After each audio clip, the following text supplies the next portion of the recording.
Bolt your windows. Lock your doors. Check your closets. Look under your bed. And then prepare yourself.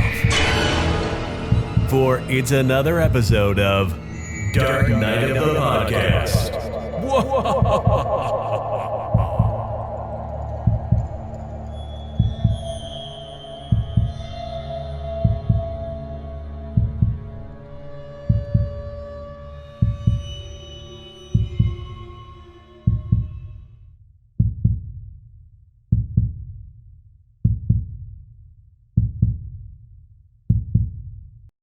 Greetings, Dark Night of the Podcast, fans, friends, and followers.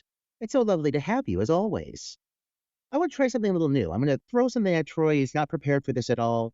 I literally gave him no idea that this is how I wanted to start the episode. But Troy, for our listeners, I want to know, give me 2 horror-based TV shows, films, some form of media that you've been consuming in the last 2 months. What is something recent and new that you think our fans should turn their attention to? I'm throwing it at you. Tell me now. Wow. That's a good question. Okay. I will admit something. I've just been a very lazy horror fan. I really have. I still haven't even watched whatchamacallit, that movie you hated so much with the killer walking around the woods. In a Violent Nature. In a Violent Nature. I haven't even watched that. It's been on Shudder. I've just been I don't know, work is overwhelming me, and I come home and I just want to like chill out and I don't know. So I would say one thing that I watched that was really entertaining, and I know it's one of those films I'm seeing people, it kind of went viral there for a little bit because of the Glenn Close moment. I would say if you want a batshit crazy movie, I say definitely check out The Deliverance on Netflix with a stellar cast: Miss Glenn Close, Monique, Andrew Day. You got a phenomenal cast. It's a possession movie directed by Lee Daniels, who did Precious. It is, I wouldn't say it's like a stellar film, but it goes places I was a little bit surprised that it would go. I guess the other thing that I've been sort of consuming, just because I'm the true crime fan, is the latest season of Unsolved Mysteries. I think that counts as horror. They do a whole episode on the that fucking bird. What's that Richard Gere, the Mothman. There's an episode on the Mothman. Oh, horrifying. There was an episode that really took me down a rabbit hole about a suspicious death of a woman who was found at the bottom of her basement by her husband, all bloodied, and there's all kinds of weird things that could point to murder. There's all kinds of things that point to it was an accident. Really interesting. I would say those 2 things are what I've watched recently. I really need to, like I said, I really want to check out In a Violent Nature still. And of course, I mean, there's so much good stuff out there that, I've also been watching Euphoria, which, some people might consider that to be a little bit horrific in a different way. I've enjoyed that. But yeah, I feel like, gosh, I've been such a terrible horror fan lately. I've only been really focused on stuff that we're covering for the podcast.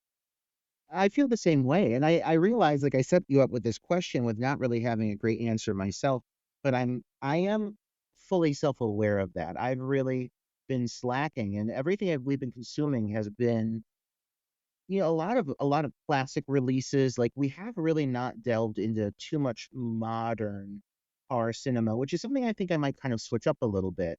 I will say I'm seeing The Substance this weekend, and if it lives up to the reviews I'm seeing from people whom I trust, the gays are saying it's Demi Moore's finest hour, and let her have it. I mean, I love her so much. Yeah, I think I know who you're talking about, who he one of our dear friends.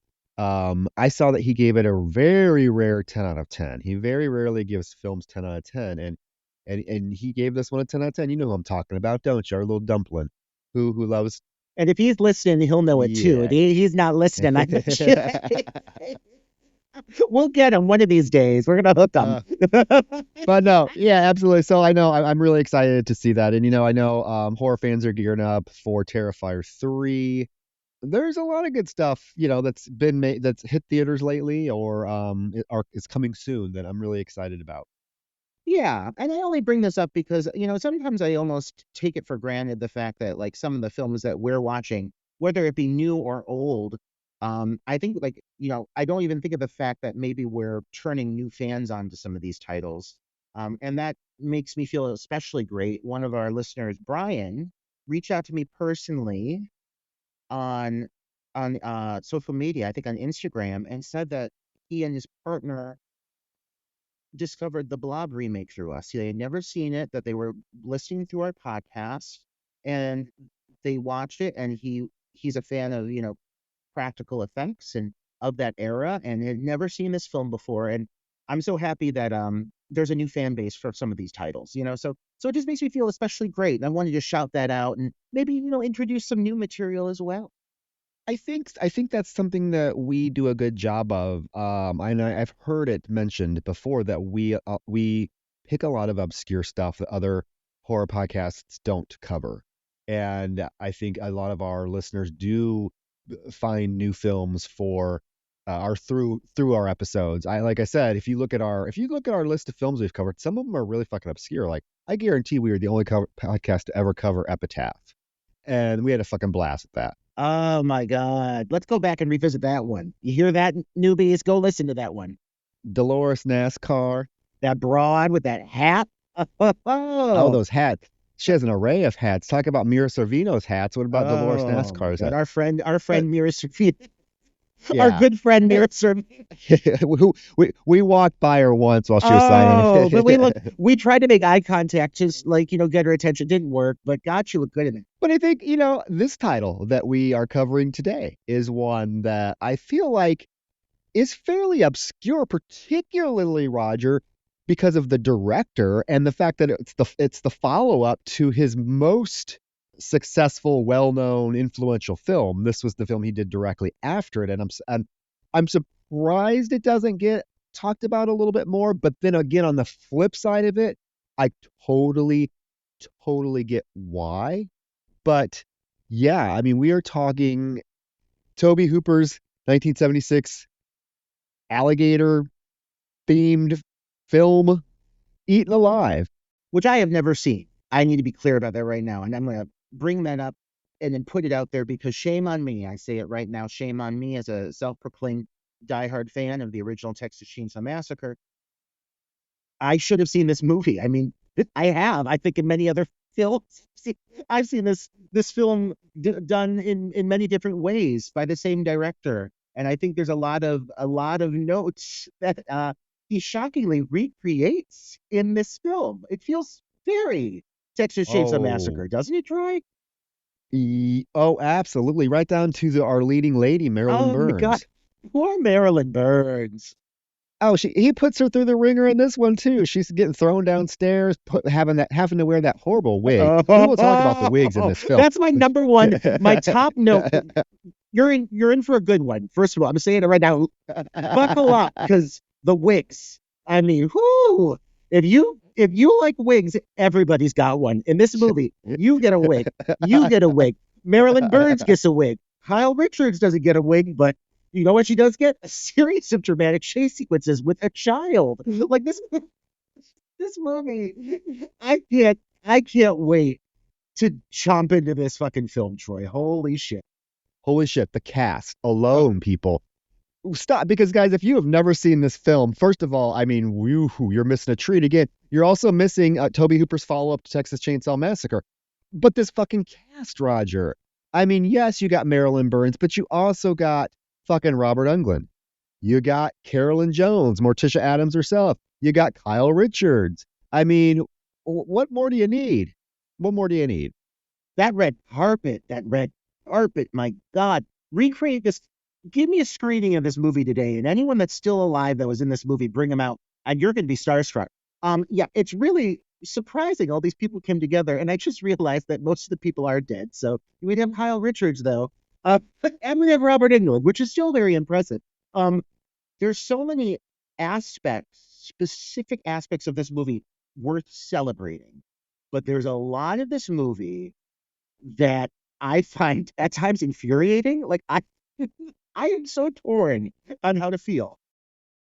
Well, let me ask you this. How do you feel about this being his follow-up to Texas Chainsaw Massacre? Is it like, I mean, that set the bar so high, and I feel like the expectations probably on him to, for his next film were probably through the roof, and he puts this out. It's clear that he felt pressure to outdo Texas Chainsaw Massacre in all respects, but instead, because I think he's so focused on that, instead he just kind of resorts to almost like recreating certain beats of it, recreating it tonally so much that it's pretty much the same story down to the leading lady.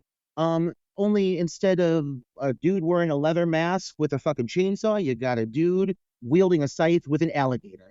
And like, but like, it's shocking that he chose to do something that didn't push boundaries, in the sense of like pushing away from that.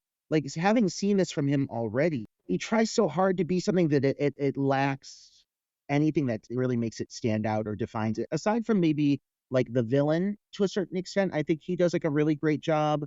I think that there are honestly some great kills in this movie. Like those are the great moments. But the identity of this film is trying so hard to be something that's already been done that it gets kind of just lost in it. Like I couldn't really describe this storyline clearly to somebody if I tried. It's so fucking convoluted. Yeah, I didn't think this was kind of a little bit of a road bump in his string of films because he went on after this to do The Funhouse and then of course Poltergeist. And when you have those four films kind of in sequential order, this one I think stands out like a fucking sore thumb of the bunch. Yes. And I don't know if it was like a rush production. I mean, I didn't really get a chance to really read much about how this film came to be, but it definitely seems it oftentimes, yes, it creates the same beats as Texas Chainsaw Massacre.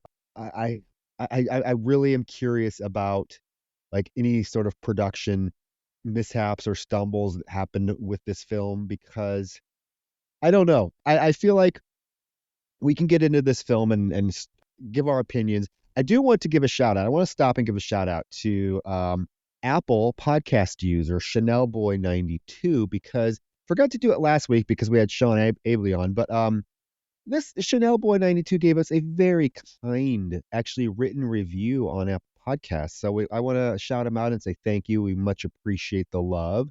And if you are listening on Apple Podcasts, which you do, if you have an iPhone, you probably are, I want you to pause this episode, open our show, scroll down, and click that little 5-star rating and submit it because we're only 2 ratings away from 60 ratings, and we only have 2 ratings that aren't 5 stars, and we still have to fucking hunt those cunts down that gave us a 1 and a 3. How dare they? I mean, we are a 4.9 though, and it's sitting pretty at 55, I think, overall reviews. Oh my 58. God, we're stars. Look That's at what I'm saying. us. We need 2 more. We need Oh 2 my more to get to God, we're 60. getting it. We're getting it. If it's me myself who does it.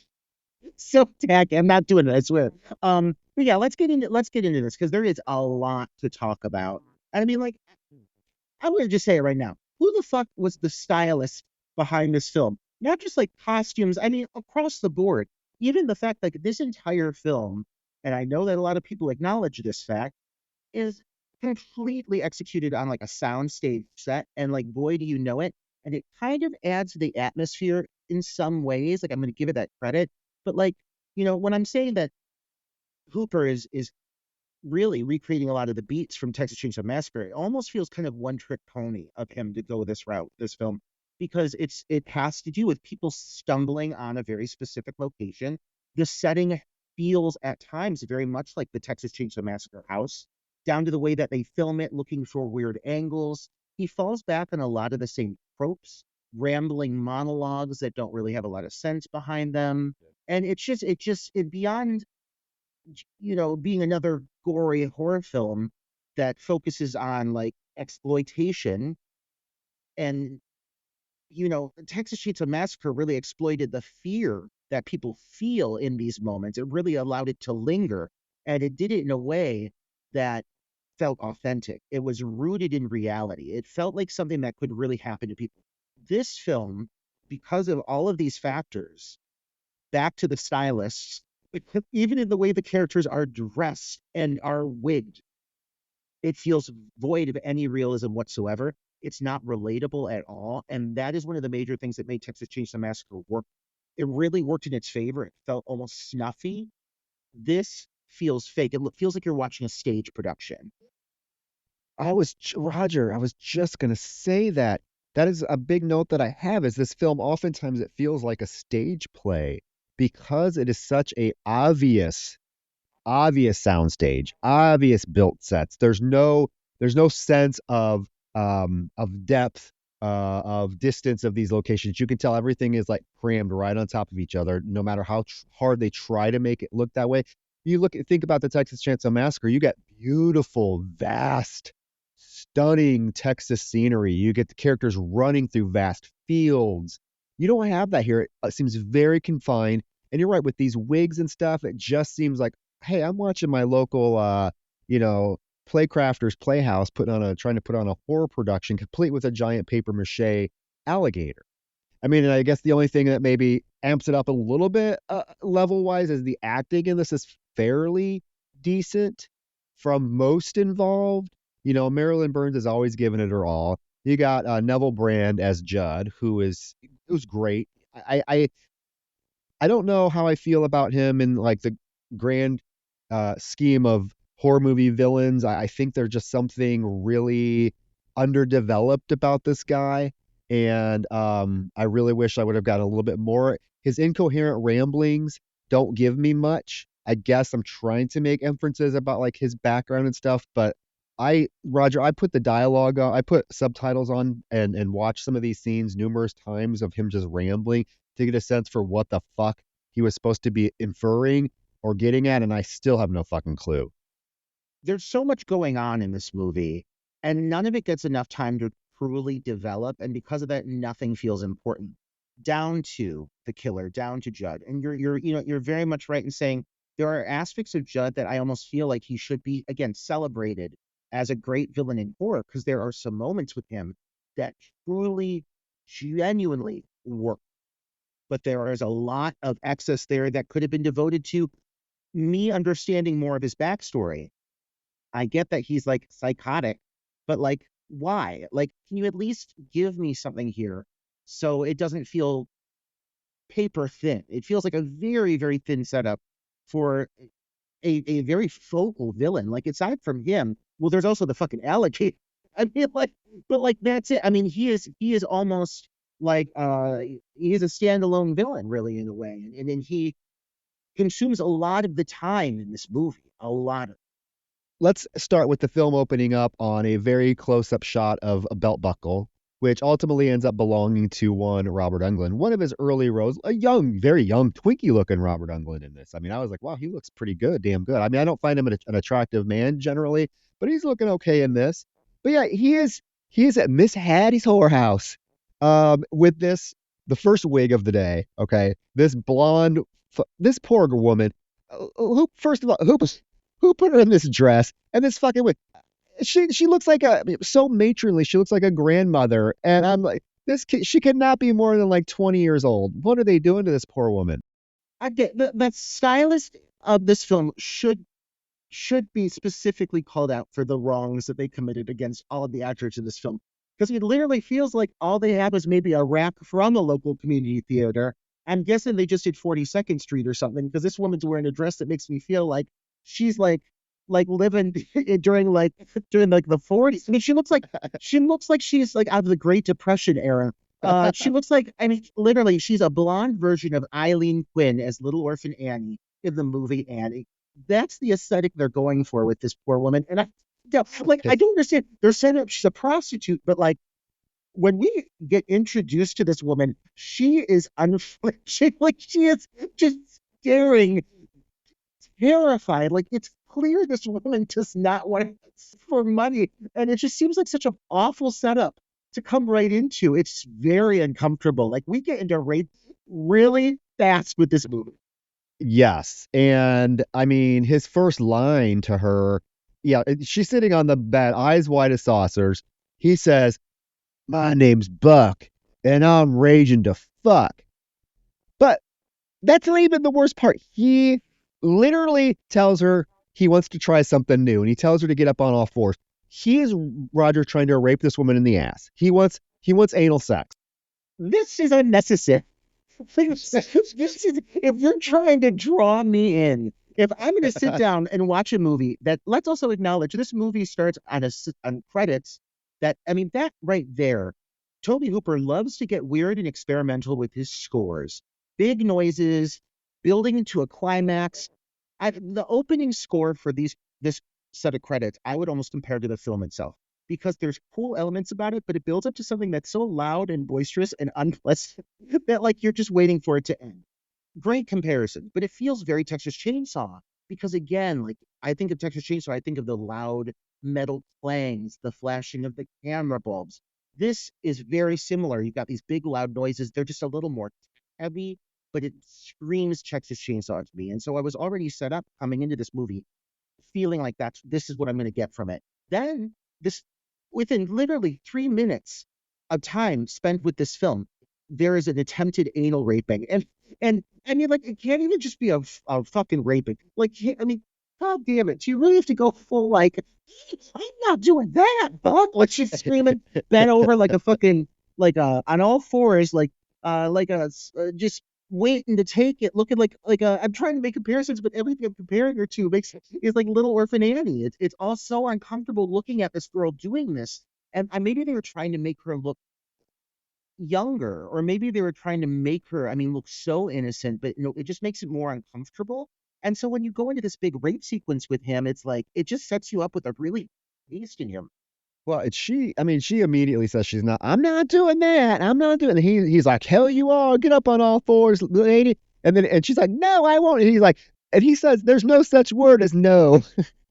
It's the most aggressive raping I've ever seen in my life. And then that fucking broad comes in with her face painted like she's deceased. What's going on with that cake makeup? Or That is you. When you retire, you are gonna own a brothel out in the middle of fucking nowhere, wearing a gown, having your face. This is Miss Carolyn Jones. We are talking Morticia Adam herself. Wearing the makeup she wore. Like, I like to think it was a requirement on her behalf. So people knew who she was. She demanded it. Because this poor gal is screaming her head off, screaming for Miss Hattie. So Miss Hattie comes in the room. I don't believe she's not that old, and they have her. I think the makeup is it's supposed to be like what I thought of Roger as Grandpa from Texas Chainsaw Massacre. I hate that we're going to keep bringing up Texas Chainsaw Massacre, but it's inevitable because the comparisons are so there. And the makeup they put on Carolyn Jones to age her just so reminded me of the grandpa, just trying to make a character look so much older than they really are. I don't know what they're trying to give us with the aesthetic of Carolyn Jones's costume as Miss Hattie, because she's got like a sun visor, she's got like a heavy bang black wig, she's got a literally makeup for someone of a gray skin tone. Like it just doesn't make sense. But her hands are still peach. So I'm thinking like maybe this is just an old broad who's so old she insists on putting on makeup that's like just not the right color, or is it supposed to actually be her skin? I don't know. But it just like it sets you up with this really abrasive entrance where she comes in and then she sides with the rapist. She sides with him, and then she gets really shitty about it. She does side with him. She tells Buck that he can go pick out 2 girls now. He can go pick out 2 girls, so he can anally rape 2 girls now. And then she's like, you whore, you're the one that wanted to work here. You came to me. Get out of here, you trans. She like kicks this poor woman out. And I'm gonna tell you, the best character in this entire film is this Miss Ruby, who is so nice and like, goes out and tries to give this girl some money, tells her, it's going to be okay. Not every girl's meant to have sex for money. You're going to be fine. There's a hotel right down the road. Here's some money. She is so motherly and so sweet to her. Okay, sure. I agree. And when I first watched it, I thought I was just like this kind-hearted angel of a woman offering sage advice, giving her her own money. It's like a surprisingly tender moment because they do give it like a beat for this woman to never come back into play again. Like you see her again, but she does not do anything of importance. But here's my issue. Like, all things considered, it's clear that people around these parts are aware that this Judd is a little bit off. Like, she even says, she's like, just don't say you're one of the girls. Like, okay, sure. Could you at least have told me that if I do come across as one of these girls, he's gonna try to rape and murder me? Like, that's something that I feel like you should warn somebody about. And so, sure, like, okay, cool that you gave her money, but you also sent her to her death, potentially aware of it. Like, I'm a little thrown off by her decision to send her over there. That's fair. And it even later on in the film with Miss Hattie even tells the sheriff and the father of this girl who ends up showing up that she had to ban Judd from coming because he would scare the girl. So you're very right. Obviously, it is very apparent that people know that Judd's a creep. Now, whether they know he's a murderer or what's going on in his hotel, that's another question I have because we just covered Motel Hell as well. And one of our themes throughout that episode was how do people not know that these people are missing? And I'm wondering, like, has Judd killed before, or is this like, are we supposed to believe this is the first night because this blonde gal shows up and it triggers him, so this starts his murder spree. I'm a little confused about that as well. I literally thought when watching this that it was going to come out that Ruby was in cahoots with him. Like, I was like, well, okay, if this is what's going down, like, literally within 5 minutes, this blonde woman will be dead. Like, she's dying very soon. And I just feel like there has to be at least some murmurings around the town. I mean, it sounds like people are, like you said, aware of what's going on. So I just don't understand why Ruby thought this was a safe choice for this girl. But she sends her like on her merry way, and she stumbles upon this very lavish, but very much like very obviously like built on a soundstage set house with a lake. Like, it is elaborate, but it is very much like the key prime location of this movie. And there is always an element of like, this is all a set, this is all a stage. That you mentioned earlier, like as I got to this point in the film where she arrived at the location, I thought, oh, like this is really missing that rooted in reality, gritty vibe. I hate to say the term gritty, it's so overdone, but what Texas Chainsaw Massacre did offer, you're right, this set never does that. You never get wide sweeping shots. It's very confined, very restricted. You see that in a chase scene later on in the movie as well. What they do is impressive. It is a huge set, but it's missing something. Yeah, and I'm wondering why. I'm wondering what the thought process behind filming this on a sound stage was and having the set specifically built for it instead of going up. Because I can tell you, if they would have went to, because this film takes place in East Texas, if they would have went out to East Texas or Louisiana, they could have found a beautiful location. I'm just wondering if they were, because they're working with children, they're working with dogs, they're working with fake alligators, if they wanted to try to keep it as confined as possible. But it just really comes off as stagey. But yeah, this broad walks to this Starlight Motel, and as she's walking up, we hear some music playing, and she hears some grumbling from that water. Yeah, she goes into the hotel, and the owner Judd comes out, gives her a key, very much Norman Bates vibes. Particularly like when he's trying to pick what key he's going to give her for the room. It definitely gives me some Psycho, Marion Crane meeting Norman Bates for the first time vibes. You hit the nail on the head, and I was going to allude to that earlier, and I spoke too fast to mention like a thought that was going by, but it's completely accurate. There are moments of this that feel so heavily inspired by Psycho, Norman Bates, the setup. When it's not feeling like Texas Chainsaw, it's feeling like Psycho. And it's very clear that they took a lot of inspiration from that character, but the reasoning behind the character's motives is so simplified. It's so like it's lost so many of the nuances. But you can tell that's what they're trying to go for with this guy. Yeah, well, he gives her her key and he's walking her to her room, and she does hear that fucking rumbling in the swamp again. So he's like, "Yeah, yeah, you hear that? That's my big crocodile. It's not even an alligator. It's a crocodile from Brazil that was brought over here, and it'll eat anything." And he mentions that it eats a mule, He bit a mule in half, and yeah, I mean, I don't know why you're telling this poor woman all this stuff about your alligator eating people. But as he takes her upstairs, it's such a shift in tone because he's all laughing with her about this alligator eating anything, and then he says, "You're one of Miss Hattie's girls," just out of the blue. And I guess she doesn't answer him. She should have said no, but instead of like, you know, saying no or whatever, he grabs her and just like throws her up against the wall, like starts hugging her, and then tries to rip her goddamn blouse off. This woman has almost been anally raped, and now she's being sexually assaulted by this old fucking decrepit man, swamp man. I mean, talk about a character with some bad luck. What the fuck is with the people in this town? Like, this is the second time in one night this woman's been raped. Like, she's so weak. I shouldn't be laughing, but she's played so like incompetent and just can't defend herself at all. She's so like doe-eyed and like wide-eyed to the world. And it just, yeah, it's really shocking. Again, it's really like unpleasant.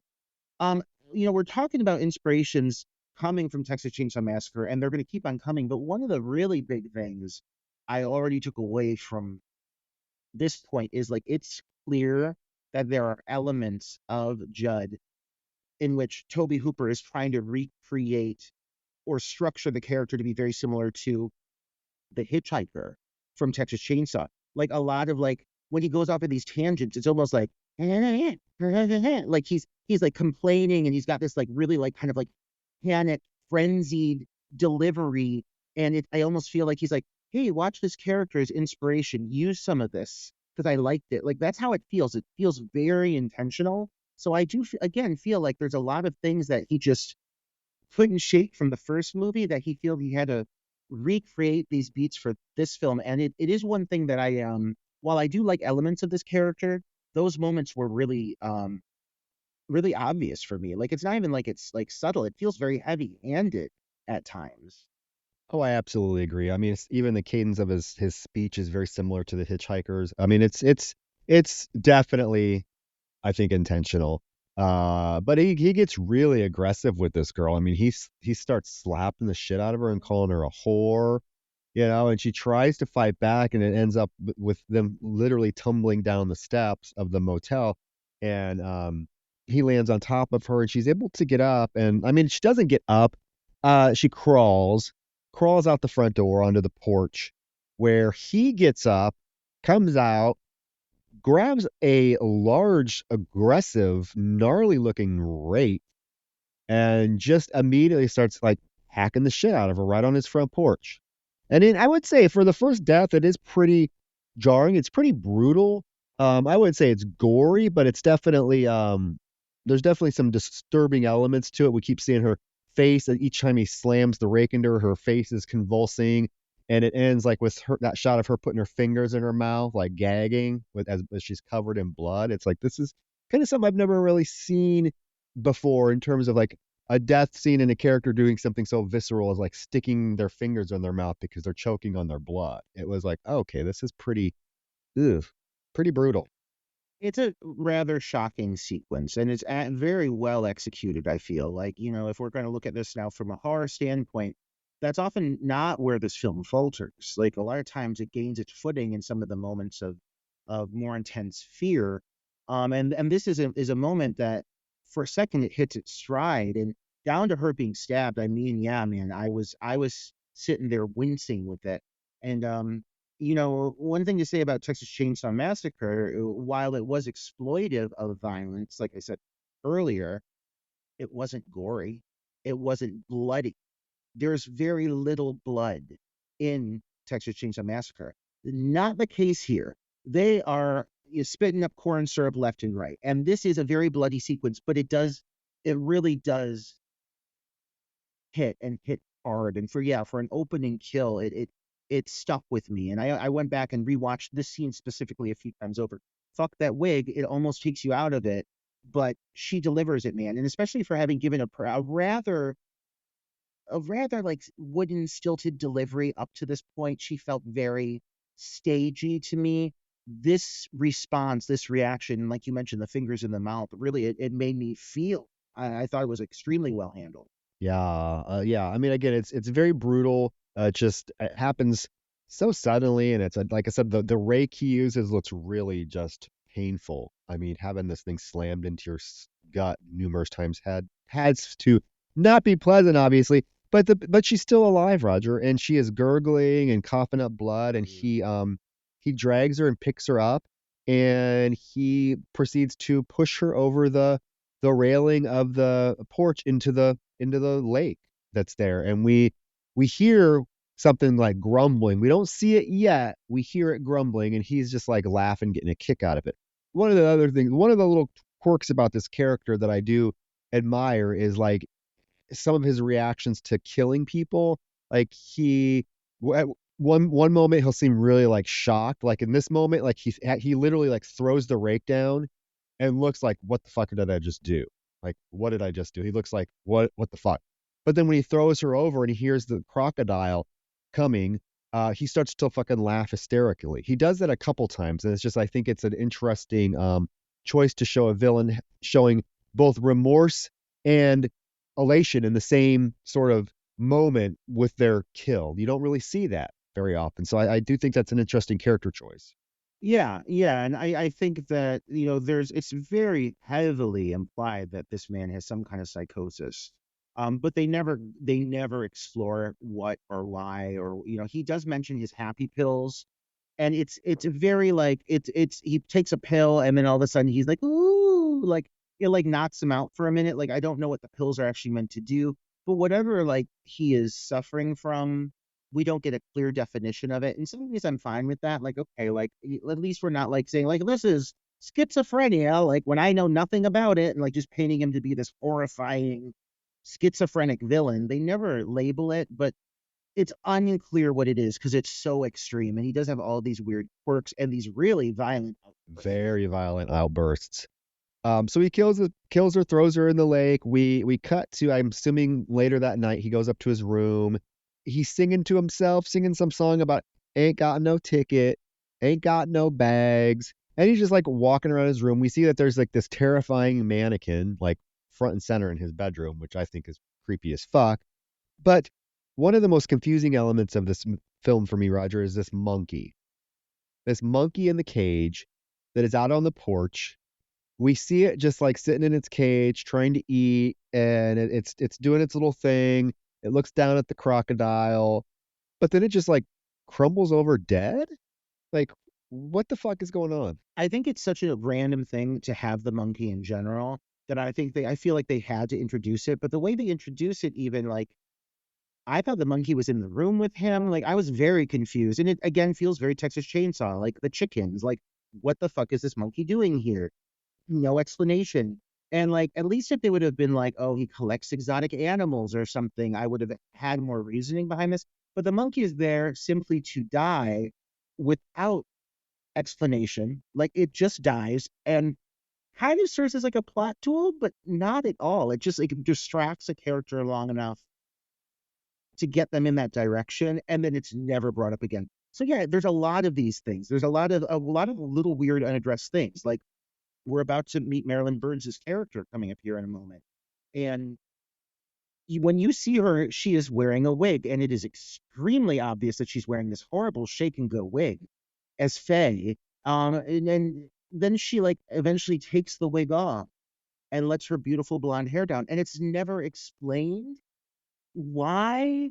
Like, are they on the run? There's something very off about these characters. This couple we're going to meet with their child, something very unpleasant, and they have their own weird things they're dealing with, but none of it is ever explained. And so it leaves these characters feeling extremely like unrelatable. Like there's these elements of these characters that I don't understand. It doesn't feel natural. It feels like it's just there to have weird quirks for the sake of having quirks. And I don't understand a lot of the choices that are made over the course of this film. Yeah, the monkey just randomly dies, and yeah, then we get the car that pulls up, and it is a couple.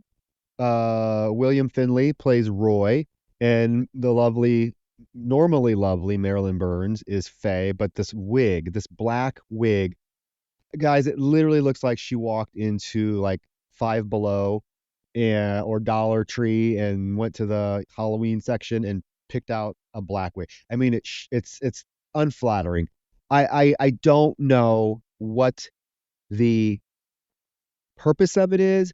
I kind of had the same thought as you. Are we supposed to believe that these people are on the run from something? But then they just seem like they're a normal, couple with a daughter because they have their daughter with them. We have to acknowledge the daughter is played by a young Kyle Richards, who went on to play Lindsay Wallace in Halloween, of course, and went back for Halloween Kills, Halloween Ends, all that fun stuff. One of the Real Housewives as well.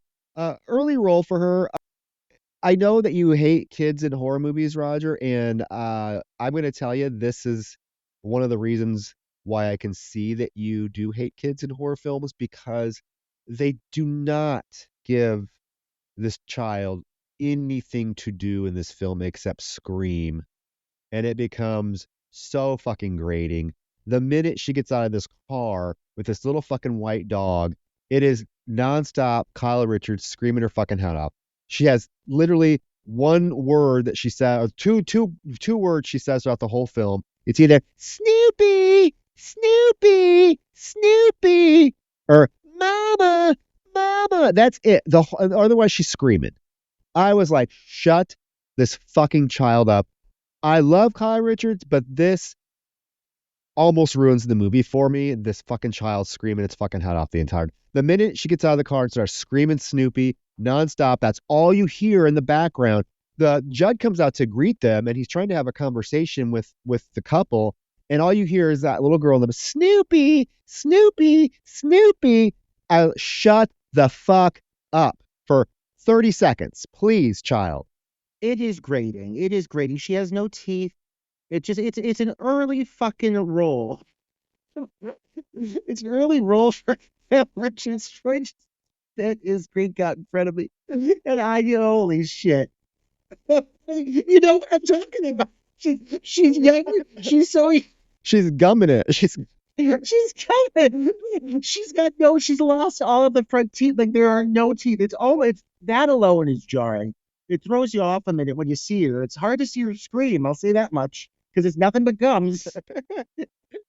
But anywho, getting back on track here. No, it is jarring. Look, not the teeth, the shrieking. It is shrill, and it is unpleasant. I mean, at least she's kind of proactive in a few moments. Like if I'm going to try to give her some credit, like at least she's capable enough to get the fuck away a few times. She's more capable than that blonde at the Oh my god, that beginning. blonde! You literally like that blonde was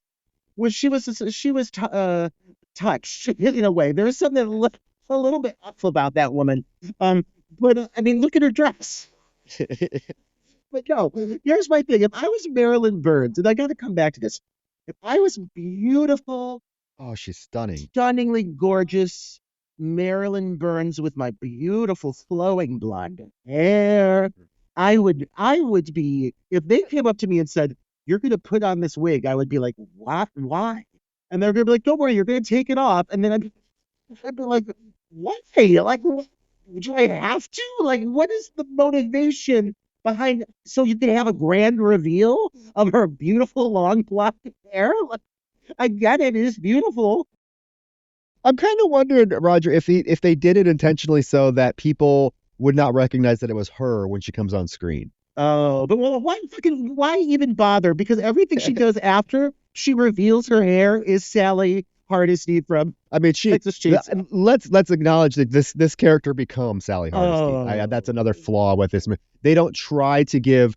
I get it. I love, me. I love bringing actors that I work with back for films. However, you can never say, if you watch my films and the actors that I've brought back, I never have them play the exact same character twice.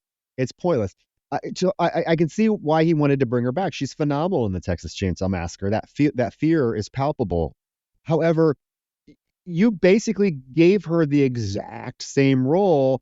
The only thing is you make her way less capable than Sally Hardesty becomes. We're going to acknowledge that little fucking toothless 6-year-old Kyle Richards is the most proactive female character in this entire film, and we have to give her that. She never shuts her fucking mouth, but they resort Marilyn Burns to just a crumbling, worthless mess that can't do anything except fucking scream her head off. It's very much the first half of Sally Hardesty in Texas Chainsaw Massacre, but it never comes to fruition. It's the exact same character she played.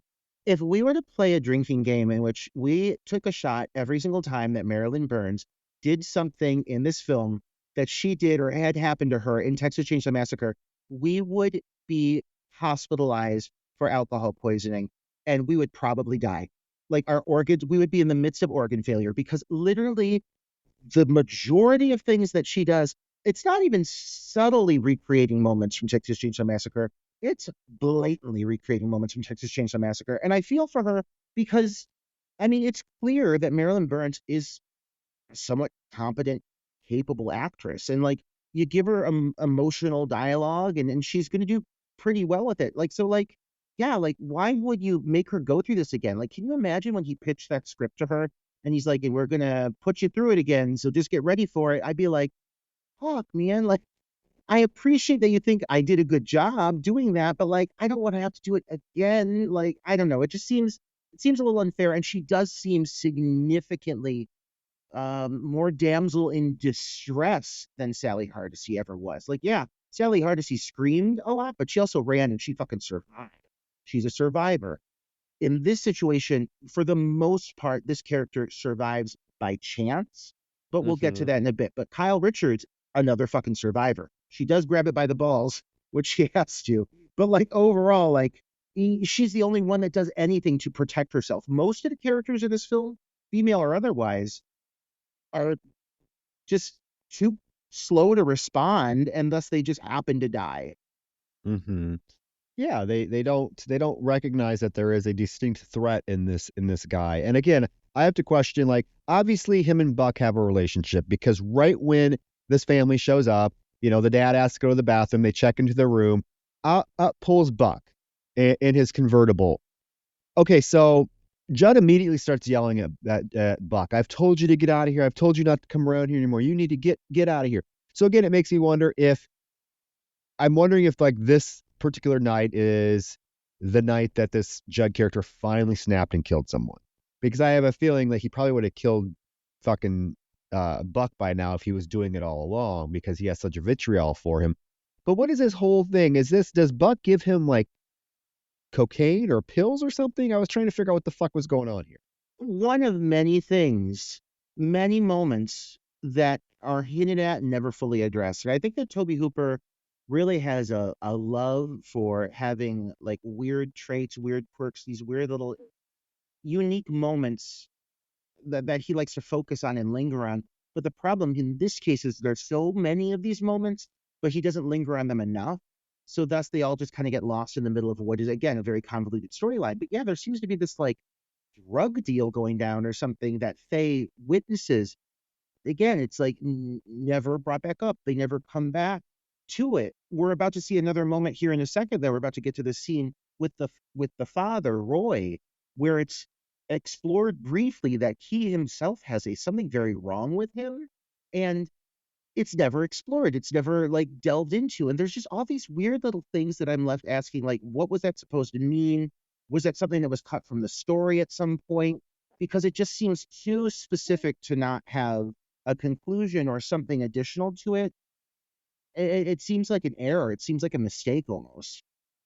And the dialogue, when you're trying to listen to the dialogue, it doesn't really match what's going on because these two are being so hostile towards each other. But then at the end, yes, Buck gives him a baggie of drugs and says, "Here you go. I'll be back later." And Judd says, "No, you're not coming back here again. You better not come back here again." But like, if you guys have had this relationship, like, what is the hostility? This cannot be the first time that Buck has just given this guy drugs. It must be a regular thing. I doubt he just shows up one night and it's up, here you go. It's just really weird. But he does leave. This is when little Angie, Carla Richards' character, goes to look into that cage where the monkey is, and she pokes around and she realizes that the monkey is dead. So she screams for her mom. Faye goes and looks and tells Judd, "Hey, it looks like your monkey died." And he could not seem less bothered. He walks over to it and he's like, "Oh, oh." But again, it was a plot device to get the characters over there because the little dog follows and just happens to hear the crocodile and finds a opening in the fence. There's a wire fence that surrounds the pond. And the little dog goes in there and starts barking at the crocodile. And of course, Kyle Richards screaming her fucking head off, Snoopy, Snoopy, Snoopy. And all of a sudden, Roger, that fucking crocodile jumps out of the water and grabs that little dog, knocking fucking Marilyn Burns and Kyle Richards to the ground. And we do get a shot of this poor dog in the jaws of this crocodile as it swims away. There's so much to unpack with this moment specifically. There's a lot of good, there's a lot of bad, there's a lot of confusion. Goods. There's a few shots here where the lighting is actually quite beautiful. Like, because this film does not feel like it's rooted in reality, I feel like they almost used that to their advantage and got really dramatic and kind of weird with some of the lighting.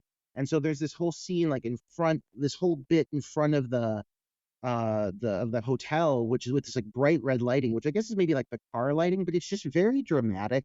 It adds to that bayou kind of vibe too. I really like that. But yeah, so then the dog, Snoopy, was clearly there to die, but I did not know he was going to die so horribly.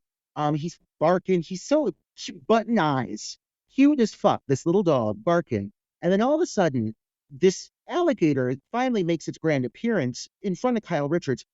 Luckily, they do not linger on this thing all too much, because I'll say it right now, Troy. I'm sure if we got some clear shots of this thing, it would not be impressive.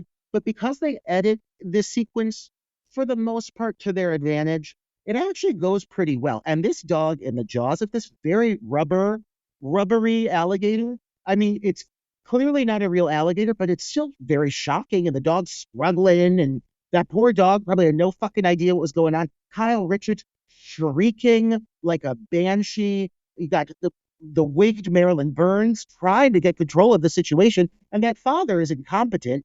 And it's a lot going on. When chaos happens in this film, it is overwhelming to the senses. Like this whole bit coming up here when they're all picking her up and she's having a panic attack, the dog's dying, they're all flipping their shit, and understandably so, but like this whole tantrum she throws, it's overwhelming. And it is almost, like I said, like there's an unpleasant element to watching some of these scenes. It's almost unbearable at a certain point. Yeah. Yeah, I mean the shrieking, the everything that's going on. The dad comes down and grabs Kyle Richards' character, and they run upstairs to the room and put her in the bed, and she is just literally having a panic attack, can barely talk, just shrieking and mumbling and trying to Snoopy, Snoopy. In the meantime, Judd is just like, well, species don't make no distinctions. They got to do what they got to do.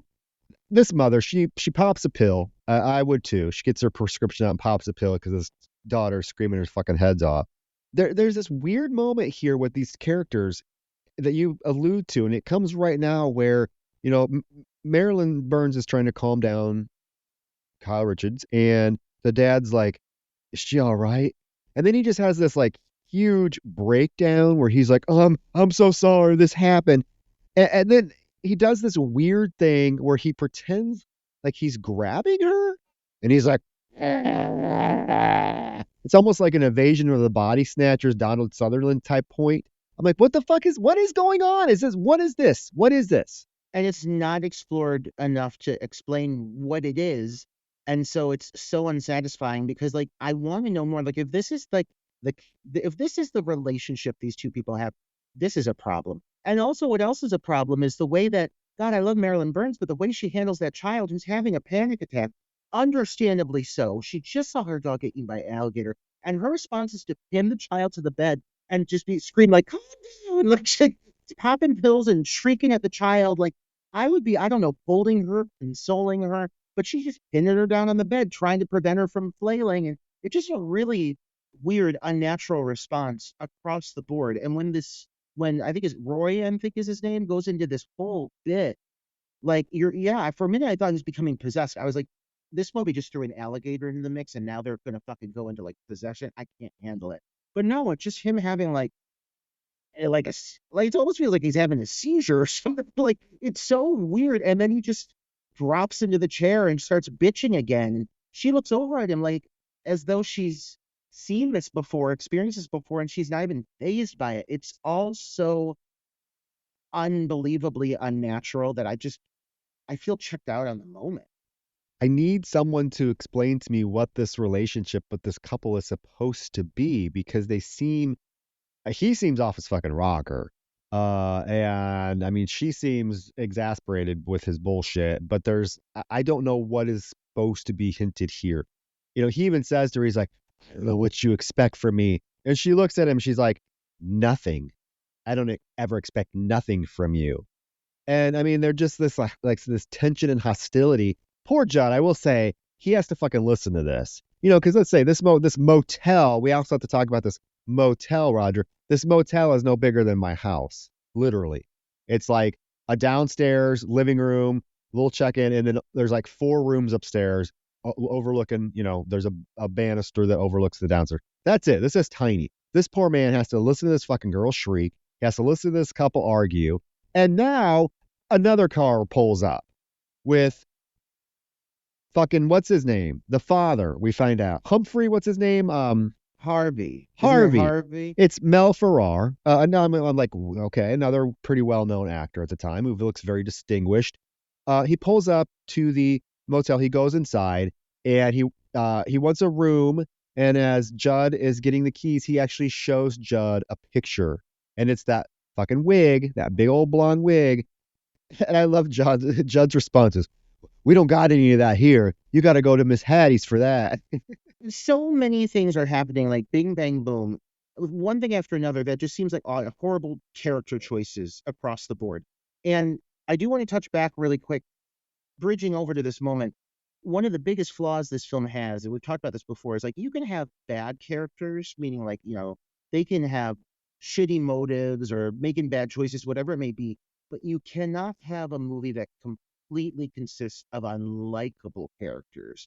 And the biggest issue here is like with Roy and Faye, for example, they set them up to have this really hostile, venomous, tumultuous relationship, and then it goes nowhere. And unfortunately for the character of Faye, all we've seen is her be like a stone cold bitch the whole movie. That when it does come down to like her survival, I like when I said I'm checked out on the relationship, I'm checked out on the elements that make these characters human. They seem all like kind of shitty people in their own way. So I don't feel invested. The only character I think we meet aside from I'm not even gonna say the child because she's so annoying.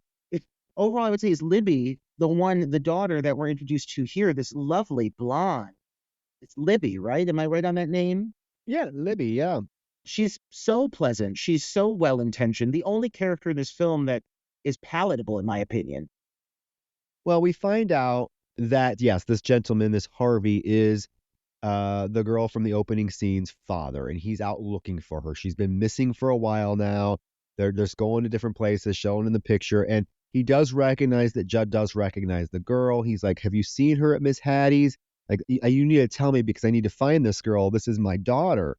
And Judd's like, I ain't saying another word.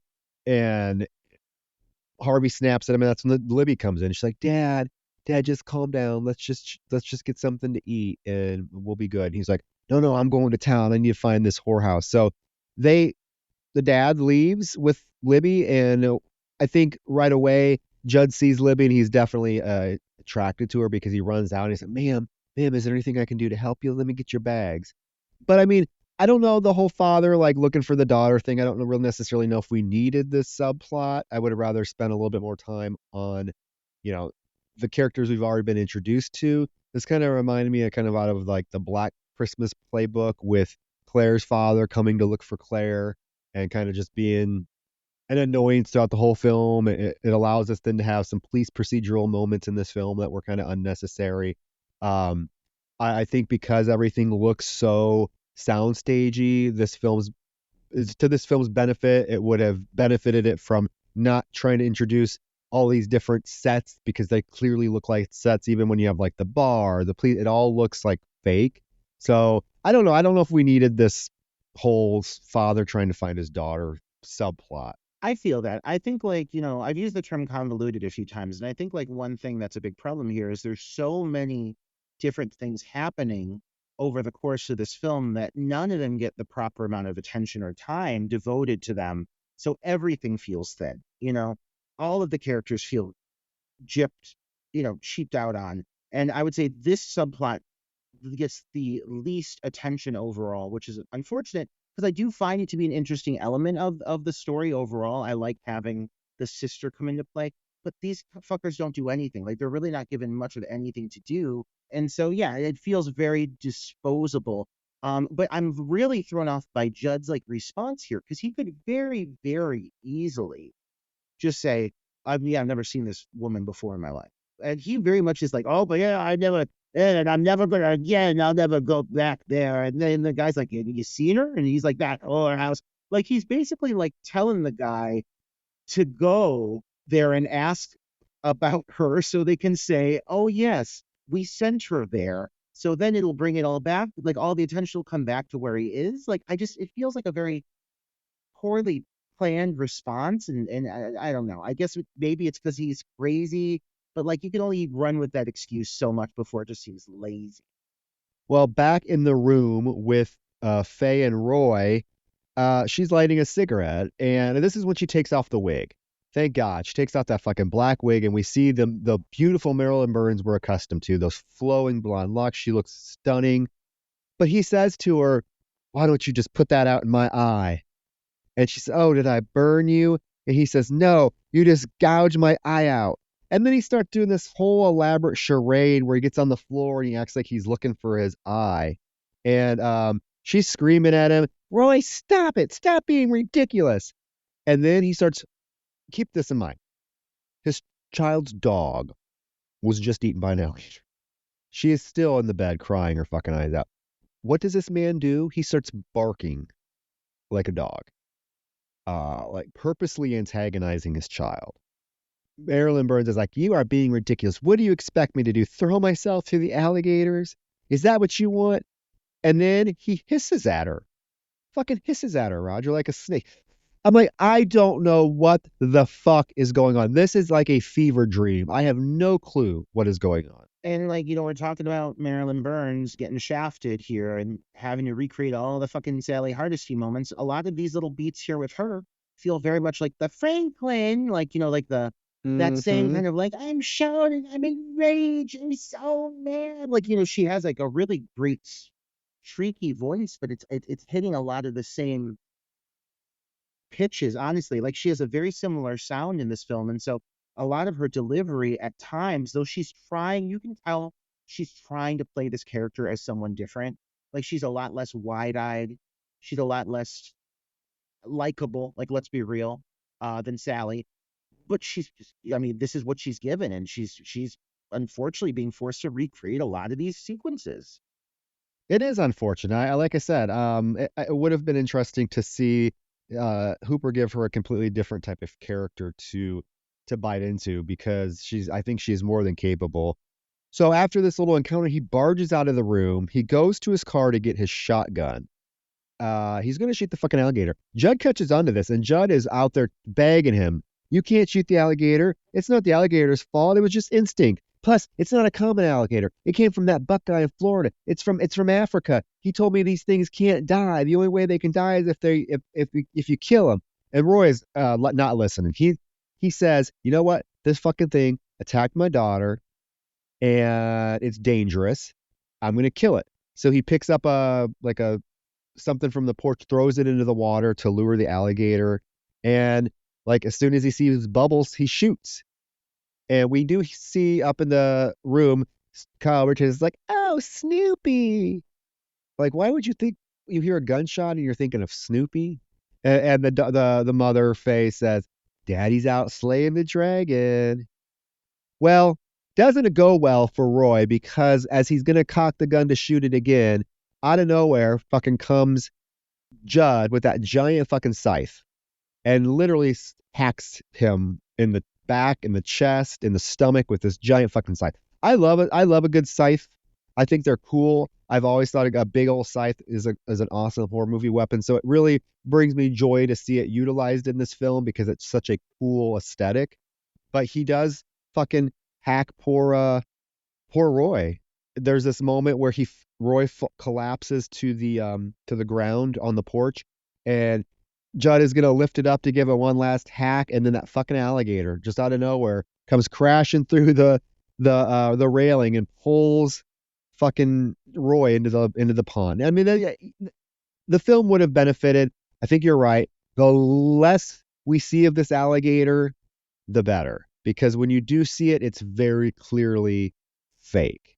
And we're not talking like good fake. We're talking like, oh, a bunch of sixth graders paper macheted in Miss Kale's art class fake. I mean, it's big. It's of impressive size, but this is I mean, like it's not like we got Jim Henson up in here. Like we've got a rubber alligator. Like they really thought they must be making the next, or like, what was this? This was before Jaws. Was this before Jaws? This was 76.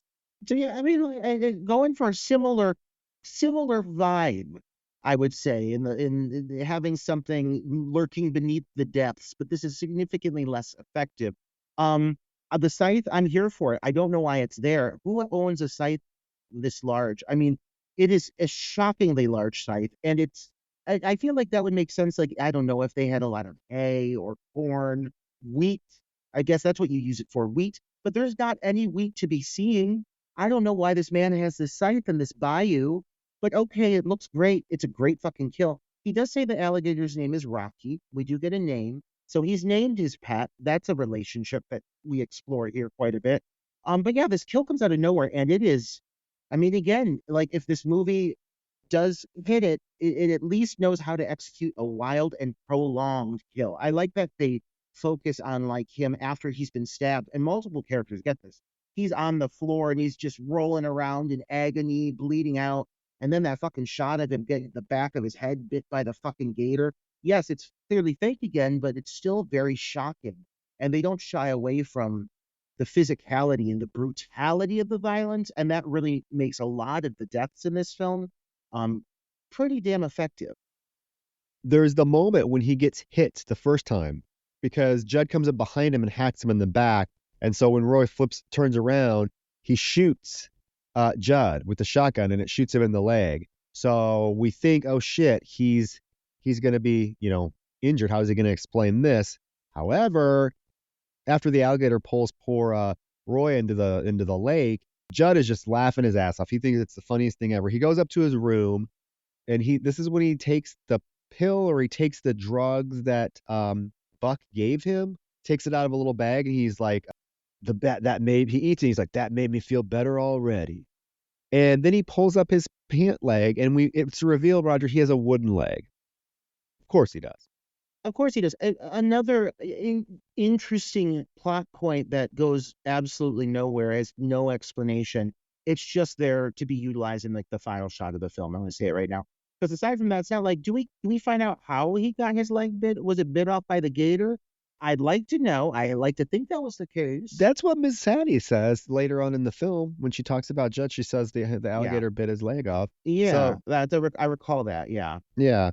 Well, so now Roy is gone. And I have to say, I do like the fact that like Judd is so unhinged that he is literally just hacking people to death right on his front porch. Like, and it's a hotel, like anybody could drive up and he's just like hacking people to death right on this. Like, okay. Maybe I'm giving this too much credit, but like, I wonder if it's implied because it's focused on, because like now looking back, there are a few things that are slightly connecting. And I wonder if it was intended that the drugs he's given, wherever the fuck they are that Judd is selling him, I wonder if it's triggering his psychosis. I wonder if they're implying that because he's taking whatever this pill is, say it's ecstasy, whatever, a lot of these psychedelic drugs have the potential to fuck people the fuck up. And if this guy's already struggling with something, I wonder if that's the purpose of incorporating that. That's what's setting this off, the catalyst. But maybe I'm reading too much into it. I'm giving this film way too much credit. I think so, because like I could see that being a case if his first kill was after we saw him take the drugs, but his first kill, he's already killed 2 people and now he's taken the drugs. So I don't know. So now we get the moment where Faye decides she's going to take a shower. So she goes out in the hallway. She yells down, Roy, you better bring that suitcase up. And she sees Judd appear, and Judd's like, oh, he'll be up in a minute. And she goes into this grungy fucking bathroom, take a shower. I would rather take a shower in the lake than this bathroom. This looks like it has not seen a scrub brush in a decade. Out of all the sets in this film, this one is the most setty of sets. Like, there are some very obvious sets. This one, I feel like I'm seeing like a production of, I don't know, Rent or something. Like, it looks it looks, I mean, like, yeah, you could tell they put some effort into it, but it looks like it is a sound stage in every possible way, down to like the flat lighting coming through like the open window frame with nothing but blackness in the background. It is shockingly fake. And yes, it's a very disgusting setting. I am uncomfortable with like one of the things this film does, because I've been using the term exploitation a lot, and I feel like one of the things that Tobe Hooper must have felt he had to do was amp up the exploitive elements of the film. But that's like across the board, and you get a lot of like unnecessary nudity. Like we didn't mention the gal in the first shot of the movie, her headlights were on. Like we saw her bare tits through that purple see-through mesh negligee that she was wearing. Horrible costume choice, but yeah, full just knockers out like we like them. And now Marilyn Burns, who is someone like she's beautiful, but like in a demure and delicate way. And I've said demure so much longer than anyone else has. I'm reclaiming my word, so how fucking dare you? But she is truly demure, and she's not someone who I necessarily want to see sexually exploited.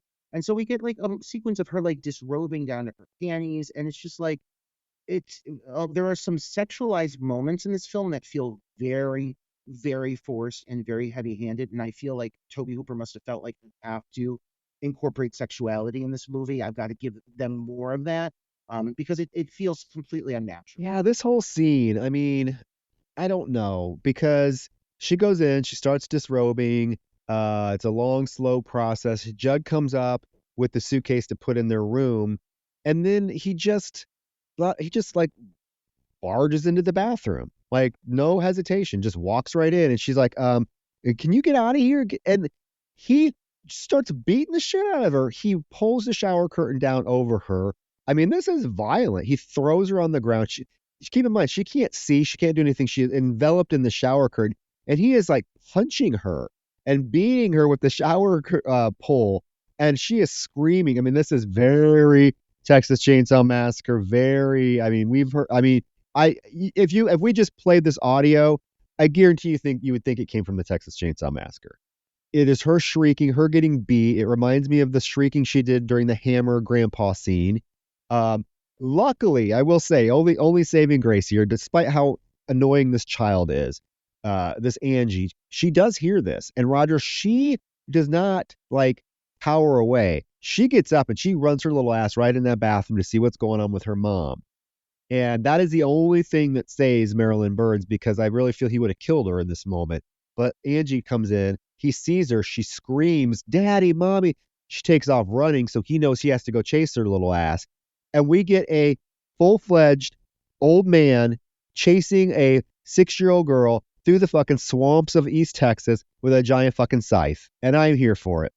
Oh, well, out any day of the week. If you're gonna sign me up for anything about this movie, sign me up for moments like this because it does get strange and exciting.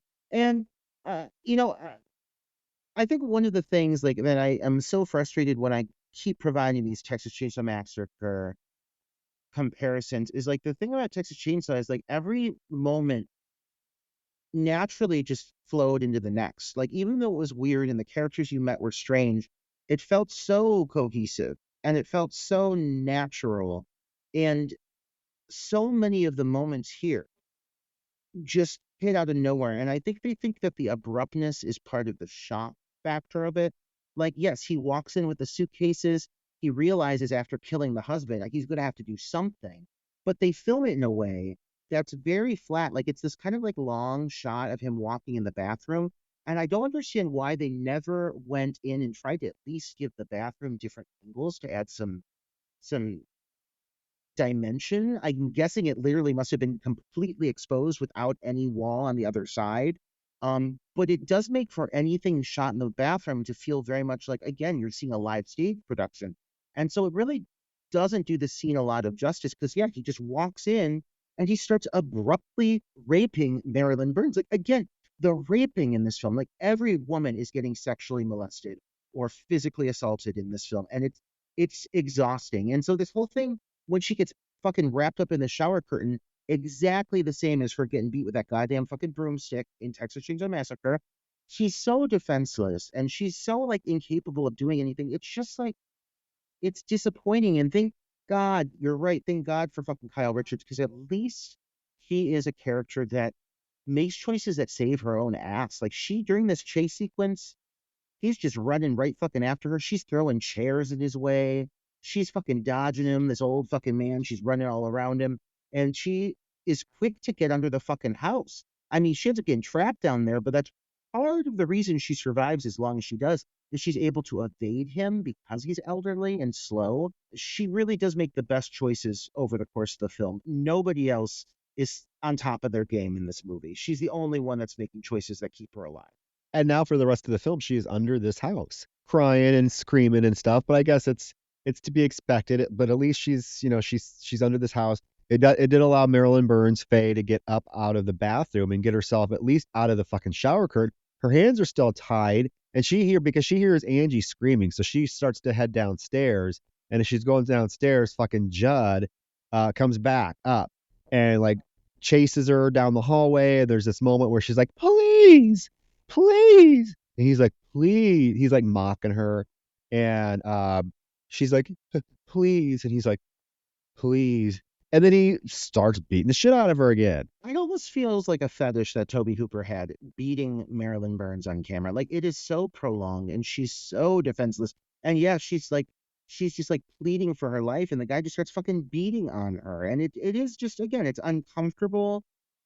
I guess especially having seen her face and seen her go through so many of these emotions, having watched Texas Chainsaw Massacre so many times, like I think there's almost like yeah, an element of discomfort seeing this because I'm like, wow, like it almost feels like he likes putting this specific woman in these horribly perilous situations, and she's great at displaying fear, but like it's almost like he's trying to push her as far as he fucking can, but she just doesn't give as meaty of a role as she did with Sally. Because after this, she's pretty much restricted to being tied to a bed for the rest of the film. Yeah, after he beats the shit out of her in the hallway, we cut to him in this bedroom, like mimicking the owls that are hooting outside. And then when the camera scans over, and we see that Faye is now tied to the bed by her feet and arms with a gag in her mouth. And he tells her, I mean, he's trying to talk. It's real odd. I'm like wondering why he's keeping her alive specifically. When he kills everyone else willy-nilly. He's trying to kill a 6-year-old girl, but now he's keeping her alive. He's like, yeah, he done shot up my leg. Your husband done shot up my leg. And your little girl, she ran under my house. So I guess I got to go down there and pull her out. And then he starts like rambling about like numbers, like, oh, I need to know the numbers and regulations. And we got to know the rules. We got to know the rules. It's just weird. He keeps mentioning he has to put on the uniform. He says this several times. Like, I need to put on my uniform and I need to abide by the rules, but they'll laugh at me. They'll all laugh at me, call me an old fool. I don't want to hear it. They come at me with that signal. He just the incoherent rambling.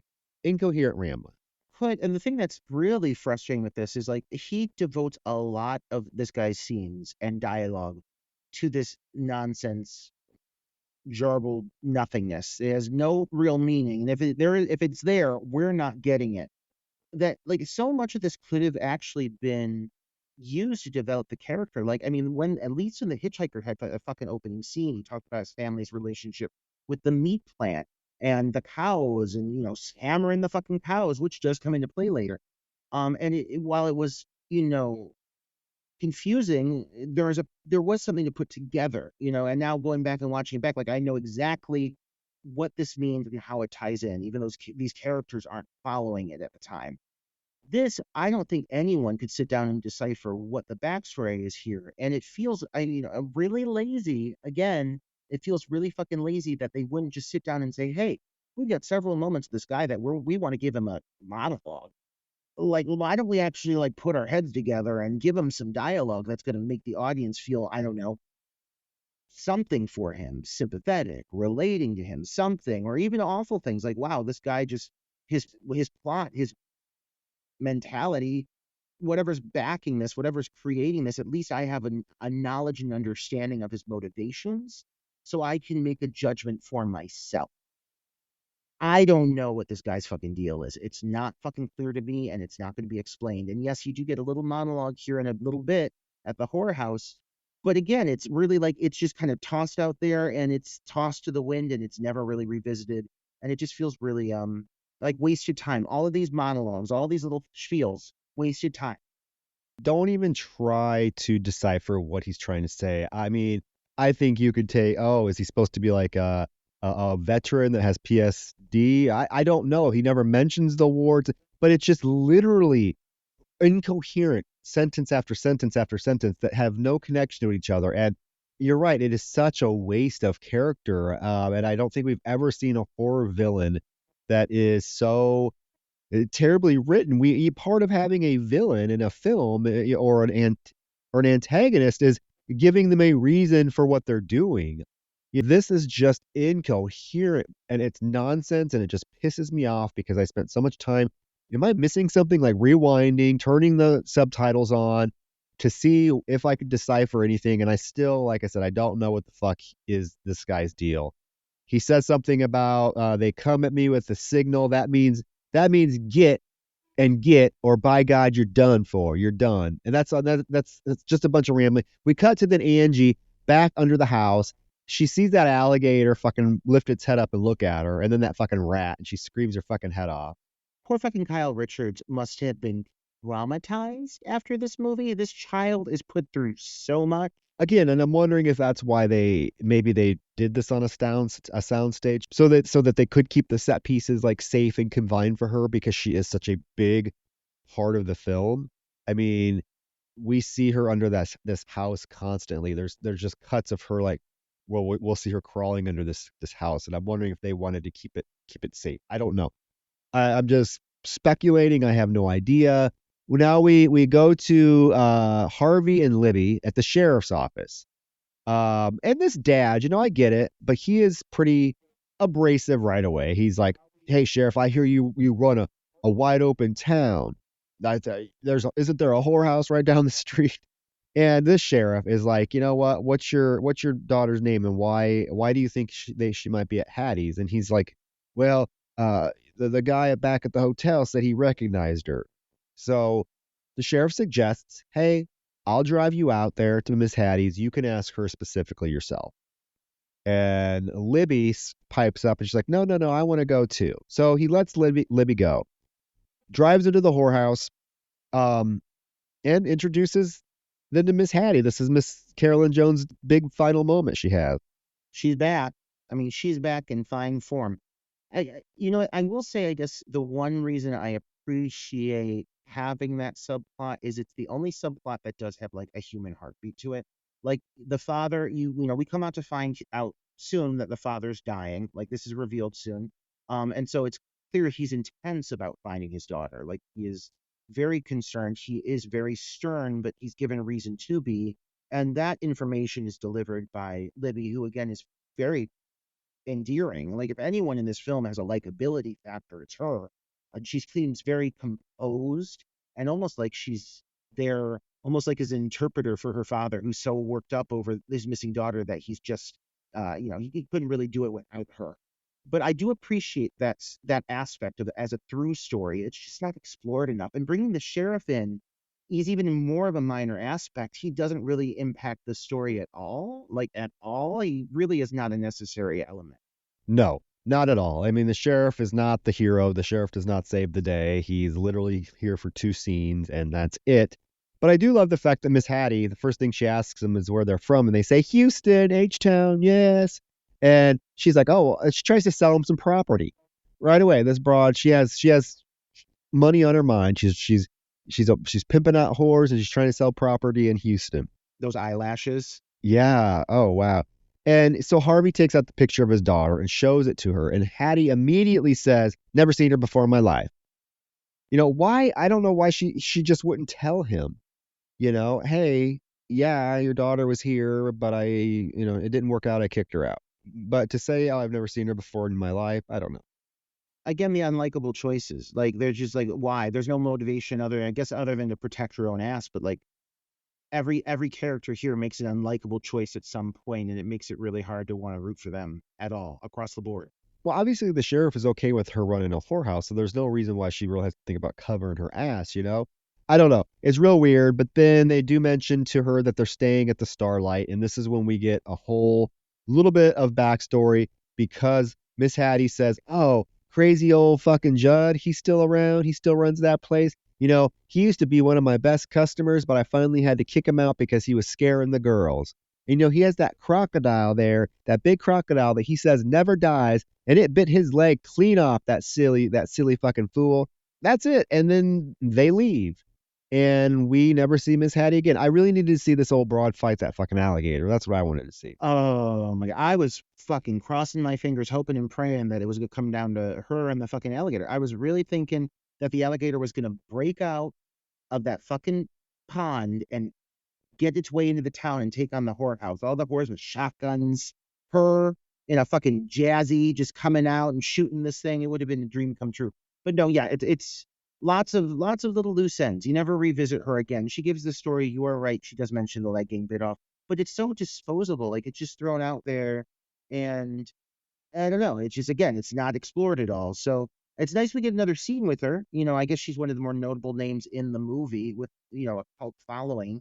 And this was one of her last projects as well. But it really is like this part is kind of thankless. Like it doesn't really give her a shit ton to do. So now we're back at the hotel, and Judd is outside trying to lure Angie out from under the porch by saying he has something for her. He's like, "Child, come on, I have something for you. Don't be like that. Listen to old Judd." And so he's listening intently, and he can gauge where she's at by listening to her scuffle. And he takes that fucking scythe and busts through the porch with it to try to get her. And she again fucking screams her fucking head off. But she does get smart. She backs up and she goes even higher into like the beams of the porch to get even farther away from him. Oh, it's very well handled in the sense of like at least when she's crawling around screaming, like they do keep managing to build on the danger element. She's trapped under this fucking house, but there are like layers after layers of her being put in new dangerous predicaments. So I do like that they keep building on it, because it seems like she's never safe. She's always got to stay aware and alert. And come on, you weren't getting many films. This is 76. You weren't getting many films that were blatantly putting a child in danger like this. Like I can't think of maybe like Night of the Hunter, the one with Shelley Winters, but like I can't think of any films, necessarily before this one that were blatantly making a child a target of a villain. Like he is full-fledged was going to slice this girl in half with the scythe. He had every intention to. The only reason she survived, she got under that porch. So it is really, I think that's one thing that does make this film interesting is the whole, hey, look at, we're one of the first films to really put a child in peril and through the fucking ringer. I mean, Kyle, I don't know how they got away with doing some of the shit they make her do. I hope her parents were on set every fucking day monitoring what was going on because she's getting it thrown at her like I said, she is the female character that goes through the most in this film in terms of like physicality, running, confronting, hiding, fighting. I mean, this, and to give that to a 6-year-old girl, that's pretty ballsy and rare. She's also kind of like a harbinger of death for this film, though. She's like a siren because people keep hearing childlike screams, and they keep going to investigate it. And that's like what happens here because Harvey's about to get back to the hotel, and he's the first one to hear like her screams, and she sees headlights, but she's not wanting to scream because she's not wanting to draw the attention of, or at least I'm assuming she's not wanting to draw the attention of Judd, who's also kind of like fucking around. He knows she's down there. And so he keeps hearing her noises and her like grunts and everything. And he does hear her shriek at one point when she sees Judd. So he goes to like investigate, and it does like lead him to his death. And this does happen a few times. Like this is a trope in which she accidentally gets a few people killed. Yeah, she gets Harvey killed. She ends up getting Buck killed here in a few minutes. But it is the sheriff that drops off Harvey. And if Kyle Richards' character, if little Angie would have just screamed and the sheriff would have heard her, we could have avoided the rest of this film. But she doesn't. We hear the sheriff say, "Are you sure you don't want to go with us to get something to eat?" And he's like, "No, I'm ready for bed." So the sheriff takes Libby and they go back to the bar to get for dinner. Okay. So yes, Harvey gets back into the motel. Nobody's there. He hears the noise. He hears the crying. He goes outside to investigate. He's on the ground, like, he's on the ground. He's not on the porch. He's on the ground looking through the fencing into the underneath the house. And we get this shot of just Judd barging out with this scythe. standing above him on the porch, swings it and hits him in the neck. And I'm going to tell you, probably best kill in the film. The effect for 1976, I'm going to give it a thumbs up. I mean, we get a whole shot of this scythe, and we're talking a huge scythe. We're not talking like a little sickle. Think of like the Grim Reaper scythe has gone through this guy's neck, like all the way through, and you get, and this is what you mentioned this, Roger, prolonged moment of this guy like grabbing at the scythe and it's embedded through his neck. Blood is just pouring out. He's gurgling. Judd again has that moment where he looks super, super shocked, like, fuck did I just do? And then as he sees this guy like struggling and dying, he just starts laughing hysterically until this poor man who has terminal cancer, just wants to find his daughter, has this big old fucking sickle through his neck, falls onto the ground. Judd then begins to violently pull it out of his neck. At the same time, the fucking alligator, would you say its name was Rocky, comes out of the fucking lake and pulls this old man into the fucking water. I'm like, this is violent. And I feel so bad that they're making this this poor man just could not have died not peacefully at home. He has to, he knows he's dying. Come on, you're gonna put this poor man through this. Oh, And I'm sure at the last moment he's like, this happened to my daughter as well. Like, I'm sure he had to know, like, this is too fucking crazy. I mean, she's dead. Like, it had to be just a horrible way to go out. The effect, yeah, phenomenal. Really, just a well executed sequence. Has a similar shock moment to the hammer to the head bit in Texas Chainsaw when the metal door opens. Again, recreating popular beats or moments of shock. It has the same kind of pacing. As he turns around, you see him run up, and sight goes up, and he goes through the neck, and it's kind of shocking because like it's almost weird at first because you're like, whoa, what happened? Like, how did that work? But like, you go that he was trying to chop the full fucking head off, and he just got it lodged in there. That's fucking painful. Like when you think about it, that sounds awful. And when the guy drops to the ground, he is still gurgling and still gripping on this blade, trying to get it out. And it is just a horrible fucking way to go out. It's a very well done. I wouldn't say any of the deaths in this are bad. So it feels like it's, in some ways, this movie feels kind of wasted because there are so many really rocking horror moments in this movie to acknowledge and again to celebrate. God, you got to get through some of the shit to get to them. no, the deaths in this film. I forgot how stellar the death scenes are in this. Every single death scene in this film is pretty ace. I would give a huge thumbs up to. This is probably my favorite just because of just it just looks so painful. It's executed very well. The pacing is phenomenal. And then the alligator pulling this poor old man into the pond. And this is like more rambling from Judd as he's watching. He says something like, "Set the dogs loose, Major. Shut up, you all fool. Nobody wants to hear you." So it's almost like hinting at he is like has multiple personalities as well because he'll say something and then he'll answer himself, but it's also incoherent that you don't even know what the fuck's going on. We cut to the local bar where we get a blatant use of the N-word, which was kind of jarring. It also happens earlier in the film too. I kind of glided over it because Judd does use the N-word to describe a mule. Oh God. I mean, this whole random bit with this, and who is this guy? Like this guy that they're with, he's new, and this is the only scene we get him in, this fucking shitty friend of Buck and the what's the gal's name? The floozy? What's the floozy's name? Lynette. Lynette. Lynette. Easy on the eyes, Lynette. But yeah, so like, I mean, they have this friend, and he is just horrible. Horrible. The things he's doing and the things he's saying, and he goes up to that poor guy at one point, starts slapping him. You know what I'm talking about? Like starts slapping that Yeah, guy. yeah. What the fuck is that? Like what is this? And it's again, this is this wasted character getting this screen time that does not deserve. He not only drops the N-word, he also, there's this man that's sitting at the bar watching Libby play pool. So he goes up to this guy and starts like, just starts like slapping him. He's like, what do you do? What do you do? When you see something you like, and then he like starts slapping him around. Finally, the fucking tall guy just slams him against the wall. It's like, fuck you. But that's it. Yeah. Sheriff and Libby come in. I mean, I guess this is the best place to grab a bite in town. I mean, I'm assuming this is. I would have rather eaten at the whorehouse than this place, but She does order a chicken fried steak, which hey, Really eating chicken fried steak. That I got a very. I've got that note as well. Chicken fried steak. Sign me up, Troy. You know me. You don't. Let me tell you right now, listeners. Troy and I, when we're together, we like going to Chili's. We like, and I am. Oh, give me a steak, anything. But a chicken fried steak sounds delicious. I can't imagine this woman eating it though. She's so beautiful. She's never had chicken fried anything in her life. yeah. She's from Houston, I guess. I don't know. They say they're from Houston, but yeah, it was a very odd choice. She orders the chicken fried steak. This is where she reveals to the sheriff that her dad is dying. He's a very sick man. He's going to be dead very soon, and that's why it is so important for him to find the sister. Buck, in the meantime, is hooting and hollering. And the waitress, that waitress, this no nonsense waitress, like, you got to do something about him. He hasn't shut up since he got here.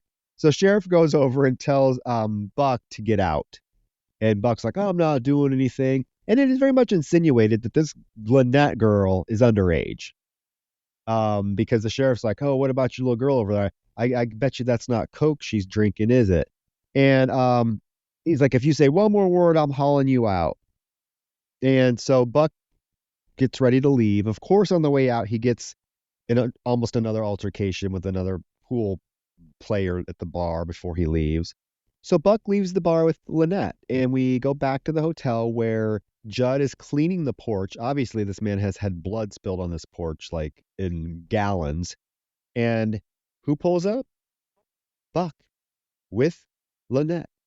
And of course, Judd just starts screaming at him to get out of here. Get out of here. You get. And I'm just wondering, like, the hostility between these two is never explained either. And either is like the blatant, like, disregard that Buck has for Judd, because Buck just charges right into the motel, grabs a key, and takes Lynette inside into one of the rooms, even though you have the motel owner like right there screaming for you to get off his property. Just blatantly ignores it. So there is some dynamic there that we're missing as the audience. So many key dynamics that the married couple with their fucking like hostility towards each other, these two men who freely rape women with their hostility towards each other, and none of it's explored. I do want to acknowledge that Lynette is played by Janice Blythe. I hope I'm saying that right. Ruby from The Hills Have Eyes. Oh, okay. There's a good So, connection. she's got a good little she's got a resume. It's unfortunate because she's not bad in this role. She's kind of charismatic. I mean, she's shitty. She's also shitty, just like everybody else in this film. But it's a character that seemed kind of like prime for some exploration. But as quickly as she's introduced, like she's given a couple big moments and then she's gone just like that, like into thin air. So fucking abrupt. And yeah, it just seems like some of these subplots or some of these weird lingering moments could have been pulled out of this just to explore some of these aspects. And you mentioned the relationship between those two men. I mean, like, what if they would have just made them brothers? Like, or like, what if they would have made them? Give me something like that would have given me so much more understanding of what's going on here and made me feel so much more invested as a viewer. It almost seems like these really wasted opportunities that seem like they would be so easy for someone to pick up on. Like, did Tobe Hooper write this script? Do we know who wrote this? I believe it was written by Kim Henkel, who actually wrote the Texas Chainsaw Massacre with him, I believe, and also directed Texas Chainsaw Massacre for the Next Generation. But I don't know. Yeah, because I was wondering, like, the script needed another revision. So script was written by Alvin Fast and Marty Rustum, who I'm just kind of scrolling through their IMDb, really nothing of any notoriety. Psychic Killer. But yeah, I think that the script is where this film definitely suffers. And yeah, it would have benefited from another few passages, somebody going through and revising it again.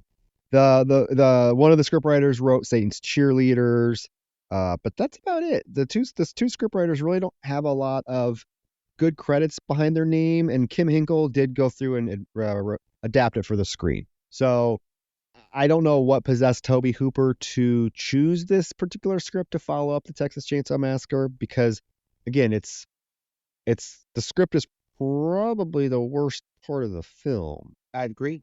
I'd agree. It really fucking is. It's the story is so incoherent. There's so much going on that is not properly explored or given enough time to really make any sense. This movie makes no fucking sense, and that's I think one of its worst flaws among many. But I mean, but right now, we're getting ready for people to get raped and eat, and ready for more sex sequences as well. How is fucking Buck getting all of this ass? I mean, like, he seems like such a horrible, detestable man. And here he is, he's got this girl, she's fawning all over him. It seems like she's gonna give him fucking butt sex. I mean, it sure seems to me that she knows exactly what's coming and she's squealing for it. And I get it. I get it. But doesn't it seem like he's about to rail this broad in the ass? No, well, okay. He even tells her something. There's a comment he makes. I don't know if you picked up on it when we get there, but yeah, Buck loves anal sex. No, he does. That's his thing. And so there's this moment. We cut away from the hotel. We go back to Sheriff dropping Libby off at her car. Tells her, you know what? I bet your sister's gonna show up. She probably just ran away. But because you've been so sweet, I like you. I'm gonna put out an APB for her right now. And the sister, Libby's like, I greatly appreciate that.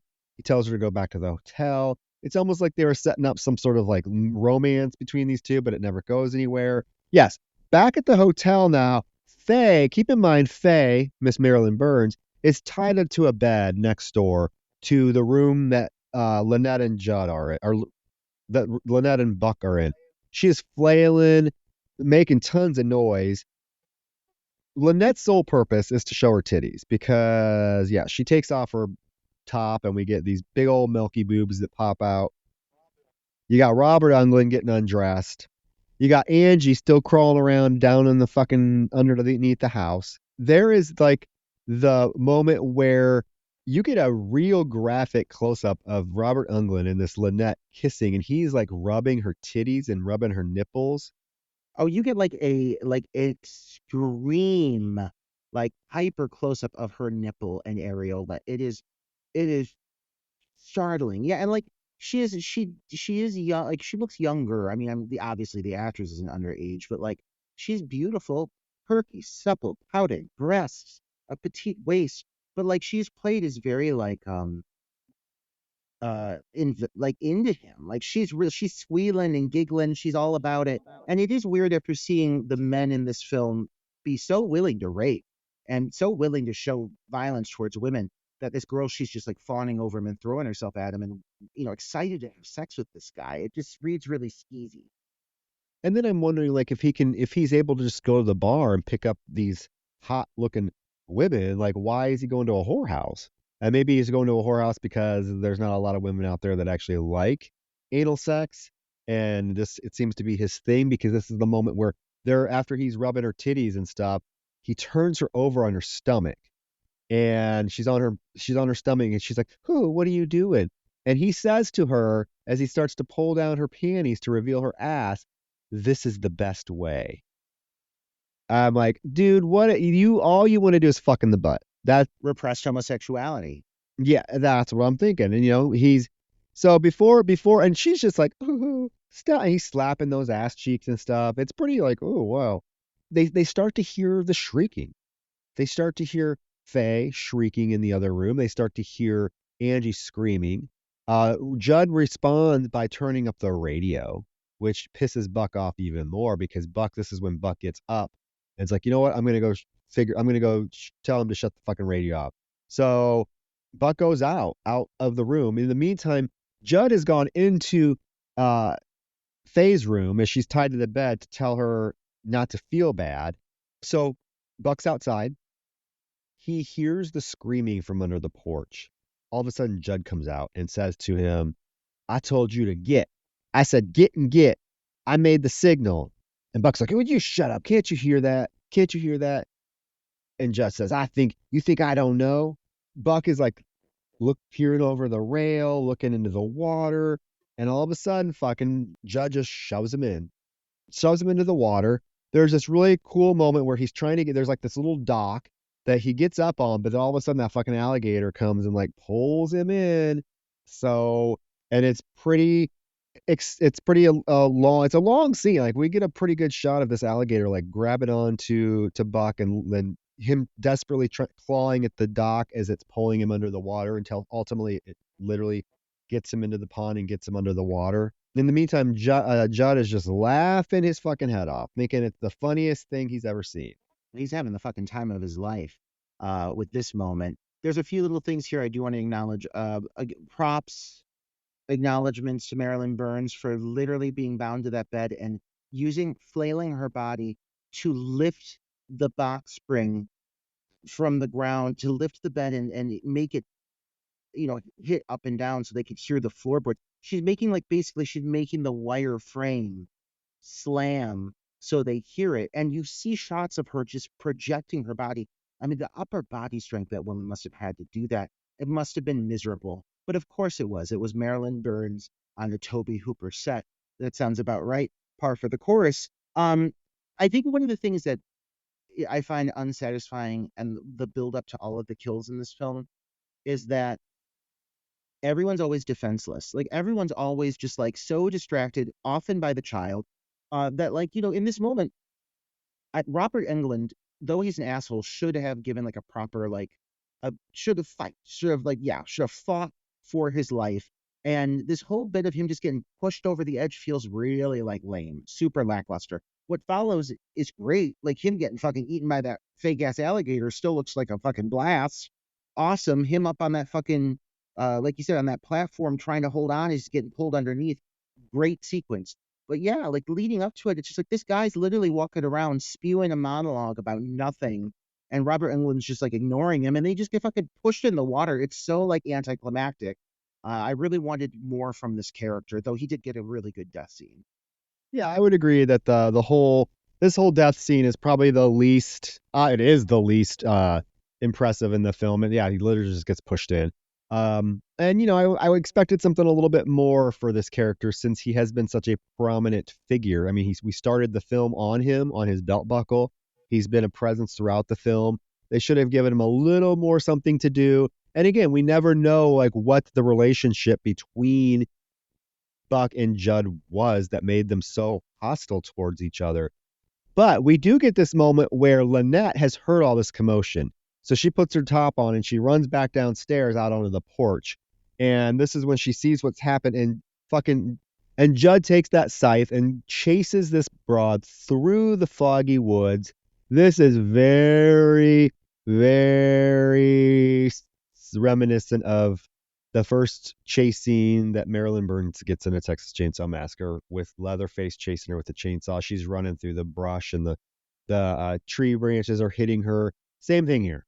Not as long, not as extensive, not as ambitious, but it's the same thing. And ultimately, what ends up happening here is again a kind of another lackluster thing because she gets away because it gets really foggy out and he can't see her. She gets to the road and a car picks her up, and that's the last we see of her. I mean, I like that she survives just by getting the fuck away. Like, I mean, that's kind of cool, but like, it's also again very like unceremonious. Like, yeah, I mean, if she gets away, like, I want her to get away. Like, fucking Sally Hardesty in the back of the goddamn fucking pickup truck.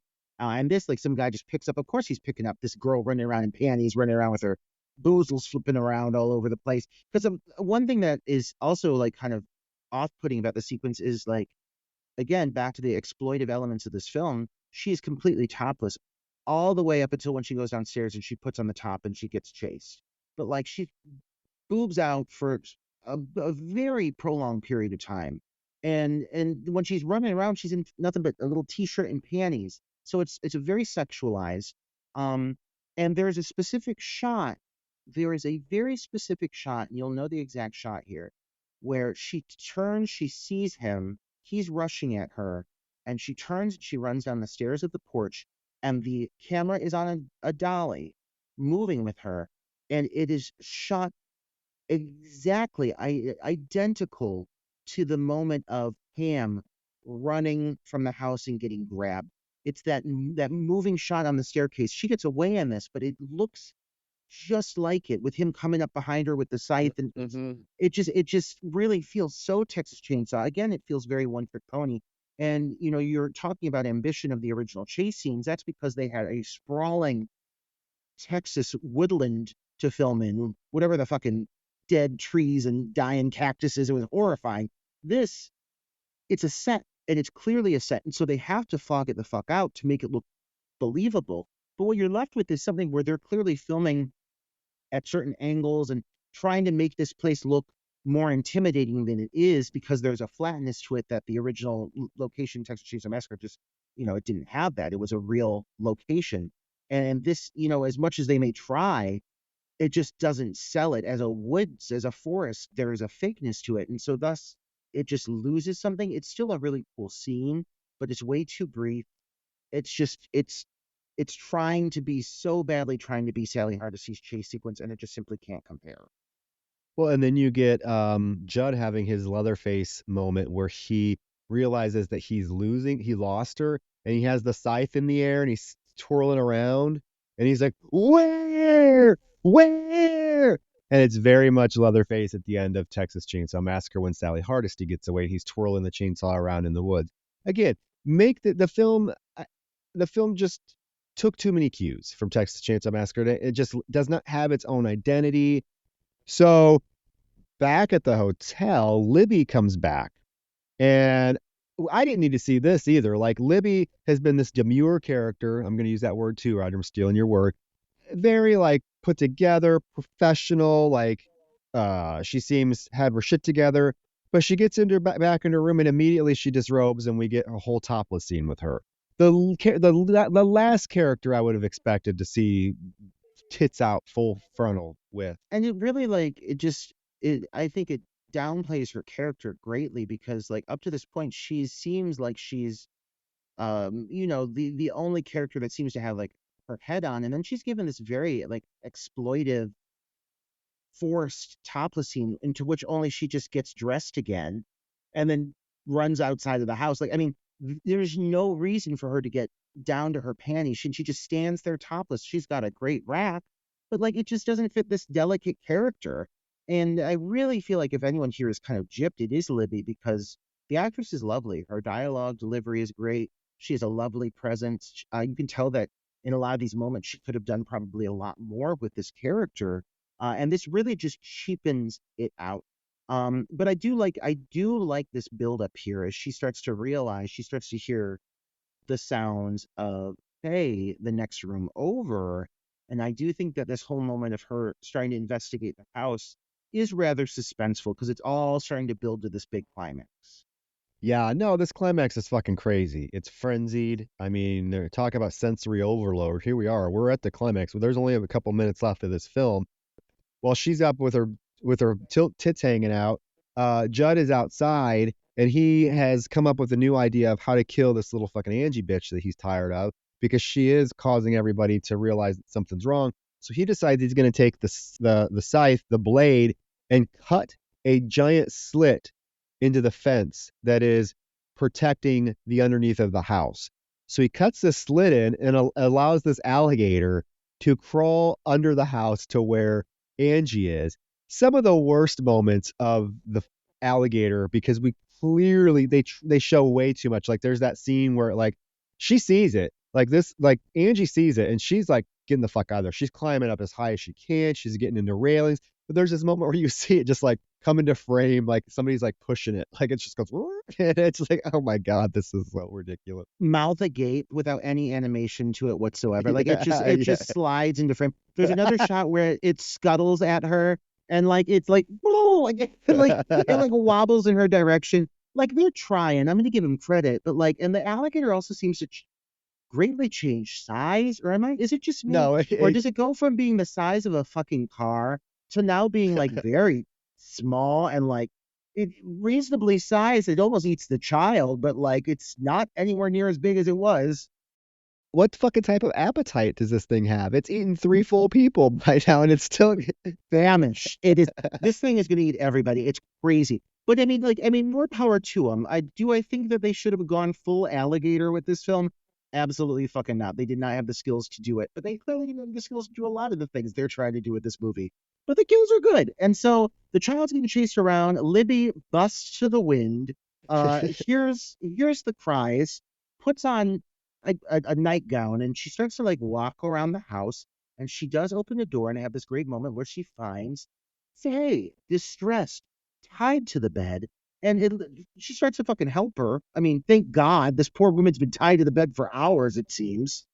Oh yeah, I mean, and yeah, thank God for Libby busted in. Meanwhile, the alligator is literally pursuing Angie. I mean, it is chasing her. It's sliding into frame. It's so ridiculous.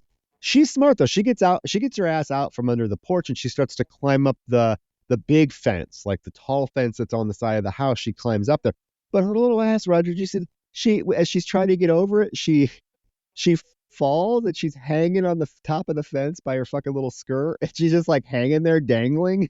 Oh my God, this seems so perilous. Like, you talked about at the beginning, like I hope the parents were there. I kind of hope they weren't, because if I was there and I saw that this is how my child was being subjected to, I would sue. But like it's shocking what they put this little kid through. And there is this really awesome moment where at this point Judd realizes he has to go back in and attend to the business inside because he's got the two women who have gotten out.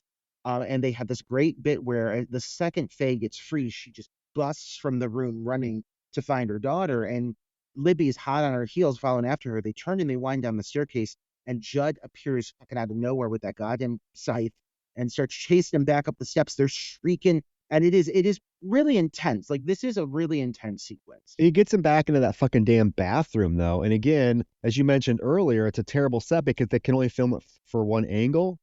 And so you're getting the exact same angle, camera in the corner of the room because they don't want to show the other side because you're right, it's probably not even a fully constructed room.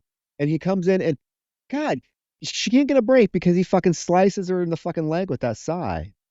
Oh my God, poor fucking Marilyn Burns here. Like, seriously, like this, every time she gets out of a movie, she's fucking damaged. Like, I mean, both Sally and now Faye, like both characters just get the worst of it. The absolute worst out of everybody. At least everyone else dies. And fucking Libby gets nothing happened to her. She just looks beautiful the whole time. Well, she busts out of she takes off running out of the room. Because when Judd goes to leap at Faye one more time with the scythe to slice her, she ducks out of the way and he goes out the window. He doesn't fall completely out the window, but the scythe falls out the window and he kind of hangs out. So Libby takes her ass running because now she hears fucking Angie screaming for her life. So Libby runs downstairs. Fucking Marilyn Burns is bloodied on the floor, can't get up. She's screaming her fucking head off, trying to crawl. Fucking Judd comes back, grabs her, attacks her again, throws her, Roger, over the fucking banister to the first floor. I mean, hurls her over. Fucking Faye. Fucking poor ass Marilyn Burns. Taking it like a champ, though. And at least I think one thing I do think here is that Libby does hear the child. And I don't think she runs from the house to be like, fuck this girl. I think she runs from the house to go help it's very clear. She runs out immediately and goes to help the kid. So that does give her, at least in this final moment, it's these two women working together to save the child. And that is like, if I'm going to try to find any positive elements, it's definitely not given enough. This feels very rushed. This is about to end very abruptly. But at least you've got these two women trying to help this poor fucking child. And they do seem like they work together in unison for this final beat of the movie. This poor child who's literally hanging by her little skirt up on a 6-foot fence. If she falls, she's going to lay right on her head on the cement. Libby is trying to get her down. Fucking Judd comes out and starts like shaking the fence violently, trying to get her to fall. He's just laughing as he's shaking this fence. But he ends up like Libby actually gets Angie down and they're like push and Judd falls to the ground. And as he's on the ground, that fucking alligator comes out of the fucking water, grabs Judd by the head, drags him into the water. You get shrieking. Everybody's fucking shrieking. Judd's in the jaws of the paper mache alligator. The sheriff pulls up just as Libby gets Angie to safety and hugs her, and fucking poor Faye's bloodied ass is crawling out onto the porch. And then cut back to the pond. You get some gurgling, and you see that Judd's wooden leg floats to the surface of the pond, and that is the end of the movie. I am so annoyed with the fact that like the last moment here is that fucking sheriff pulling up and he's coming in like he's the fucking hero and he didn't do shit. He comes in and he's like, running up to the girls and like he literally just drives up for the final frame. Like he didn't even need to be there. He didn't need to be there. Let this be the two women fucking give. I'm so mad that there wasn't like a conclusionary moment for these broads that wasn't like panic and mayhem and shrieking. Like these three gals did survive. Like I would have really liked to get a hero shot of them. Um, doesn't happen though. It ends on this really abrupt like cut to the end of the movie, hard cut, and it's done. And this whole thing with like the wooden leg coming up, like I really feel like they introduced the wooden legs simply to have like this shot. This is really what it feels like because I understand, okay, the alligator ate it. Then explain to me why he still has the fucking alligator. Like I would, I mean, if an alligator ate my leg, it would take a lot to get me to have an alligator live in my backyard. I'll say that right now. And so yeah, it just seems like a weird character choice, but it's all weird character choices. And worst of all, I never find out why the fuck Marilyn Burns was wearing that horrible shake and go wig. Like, I mean, that's my biggest gripe. I've got gripes across the board, Troy. I've got questions I need answered, but why the fuck was she wearing that wig? I need to know. I need to know. I mean, Tobe Hooper's no longer with us. You can't tell me who motivated that horrible wig, but you got to give me a reason. She unfortunately isn't with us either, so she's not going to be able to tell us what the whole conversation was when she got to set that day, and they said, here's your wardrobe, black wig included. Um, no, it's this film. I'm going to say, I mean, it's obviously not one of his best films. I think, like I said, when you put the four films that he did in this row, if you put them in a row, Texas Chainsaw, Eaten Alive, Funhouse, Poltergeist, this one obviously sticks out like a sore thumb. I really question like why he would choose this project to be his follow-up to such a groundbreaking, influential film. And again, I think it just boils down to the fact that the script was just not good. Like it needed several more revisions before it was film ready, and it just never happened. So what you get is, yes, am I entertained by this film? Fucking you better believe it, I am. There are things that annoy me, like the fucking Angie character for 90% of the film is grating as fuck. Not Kyle Richards' fault. She's great at what she's given. It's just you cannot put a character on screen and have them shriek the entire fucking film and expect people are going to like it. And I'm wondering, like, there's so much jarring stuff about this film. I'm wondering if they're thinking, oh, this is going to make the viewer so uncomfortable, so uncomfortable. But it really doesn't. It just kind of pissed me off. And again, I'm entertained by so much of this film. And on the flip side, that pisses me off too, because the film could have been something really special if again, script, tighten up these characters. Let us know a little bit more about the dynamics of these characters. What's Jed's soul? What's Jed's motivation for carrying out these murders? Are we just supposed to believe he randomly snapped and he's just a fucking psychopath? B, the film needed its own identity. We did not need all of the scenes to be direct recreations of scenes that were done better in the Texas Chainsaw Massacre, because all it does is remind us they were done better. Yeah. Yeah.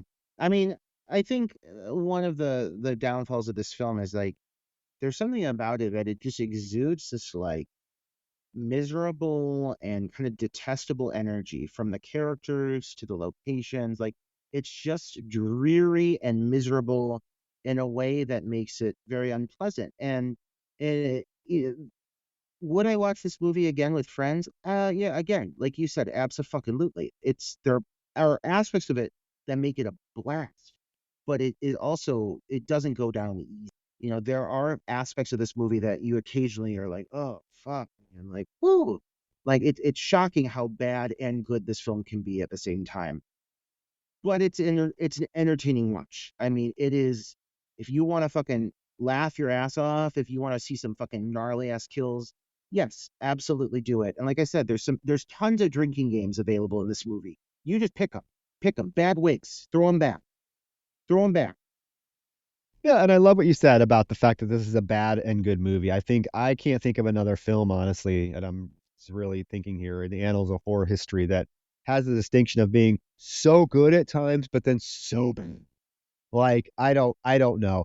I can see why it's not one of his more celebrated films, but I do think that there's a lot of endearing qualities about it. I bitch about it being filmed on a soundstage, but then again, on the flip side, that does give the film this like very surreal, dreamlike atmosphere that, like I said, is like a fever dream sometimes because of how it's filmed and because it's so obviously a soundstage and because everything is so confined.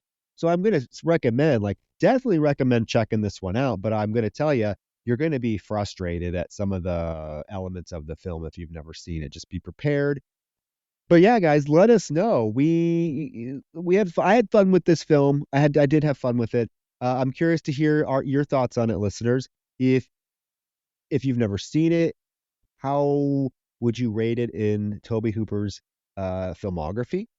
Uh, just what are your general thoughts about this film? We'd love to hear it. And I think, Roger, you have the next film we are covering, and I know our listeners are going to be excited for that. So I was going to pick one title, but then I realized it was coming out on Netflix in like the 1st of October, so I'm gonna hold on that one. I'm gonna do something different. I decided let's go ahead and let's do something a little different. I've been really aching to do some more modern titles, because I feel like I've been picking a lot of oldies but goodies. So I'm gonna do one that, for some reason I feel it goes like kind of under the radar, but I had such a great time with it. I really want to watch it again. It's been a minute. Um, I think we should watch the remake of The Town That Dreaded Sun. Oh, Roger, that is not what you told me. Okay. I Okay, I'm all for the remake of Town That Dreaded Sundown. Wow. That surprised me. That is actually on my list. The remake of the Town is, yes. Oh. And I don't know when I would have picked it, but it's on my list. I uh, I will save what I think about this film for the episode. I will say remakes get a really bad rap. We know that. We know horror fans love to bitch about remakes. This one is done right, and technically it could be looked at as more of a sequel than a remake. But there are so many good elements about this film. The leading lady that looks exactly like fucking Mary Elizabeth Winstead. combination of like, yeah, Duck. She looks like a combination of like, yeah. She's who was I gonna say? Oh, Jill Schoelen and Sharni Vincent. She's like, it's like they had a baby. You get a gay Oh yeah. sex scene. You get all kinds of beautiful cinematography. I adore this film, so I am so glad you picked this, guys. Yes, the town that dreaded sundown. I believe from 2014, if I'm right. Cannot wait. Yeah, I say she gives me a Mary Elizabeth Winstead vibe because I think all the girls around this era had that same kind of like dark hair, kind of just sullen kind of look. And there's a relatability factor to this film in general. I think that's gonna be a really fun review. I love the approach that they take with it. So I'm not gonna share all of my thoughts on it. Obviously, that's what the review is for. But yeah, I definitely want you to throw that out of left field. So I'm curious to talk about it with you, Troy. It's gonna be a blast. You hear that, listeners? It's gonna be a blast. A fucking blast. Not as big of a blast as a alligator chasing, little Kyle Richards around, but it'll still be a blast. But yeah, guys, so tune in again, rate us on Apple Podcast, and we will be back next week with The Town That Dreaded Sundown. And it is about sundown here, so it's time for my bedtime. It's time for your bedtime, girl. It's time for my bedtime. You're in Vegas. I'm in Cleveland. I'm exhausted. Good night, Good friends. night.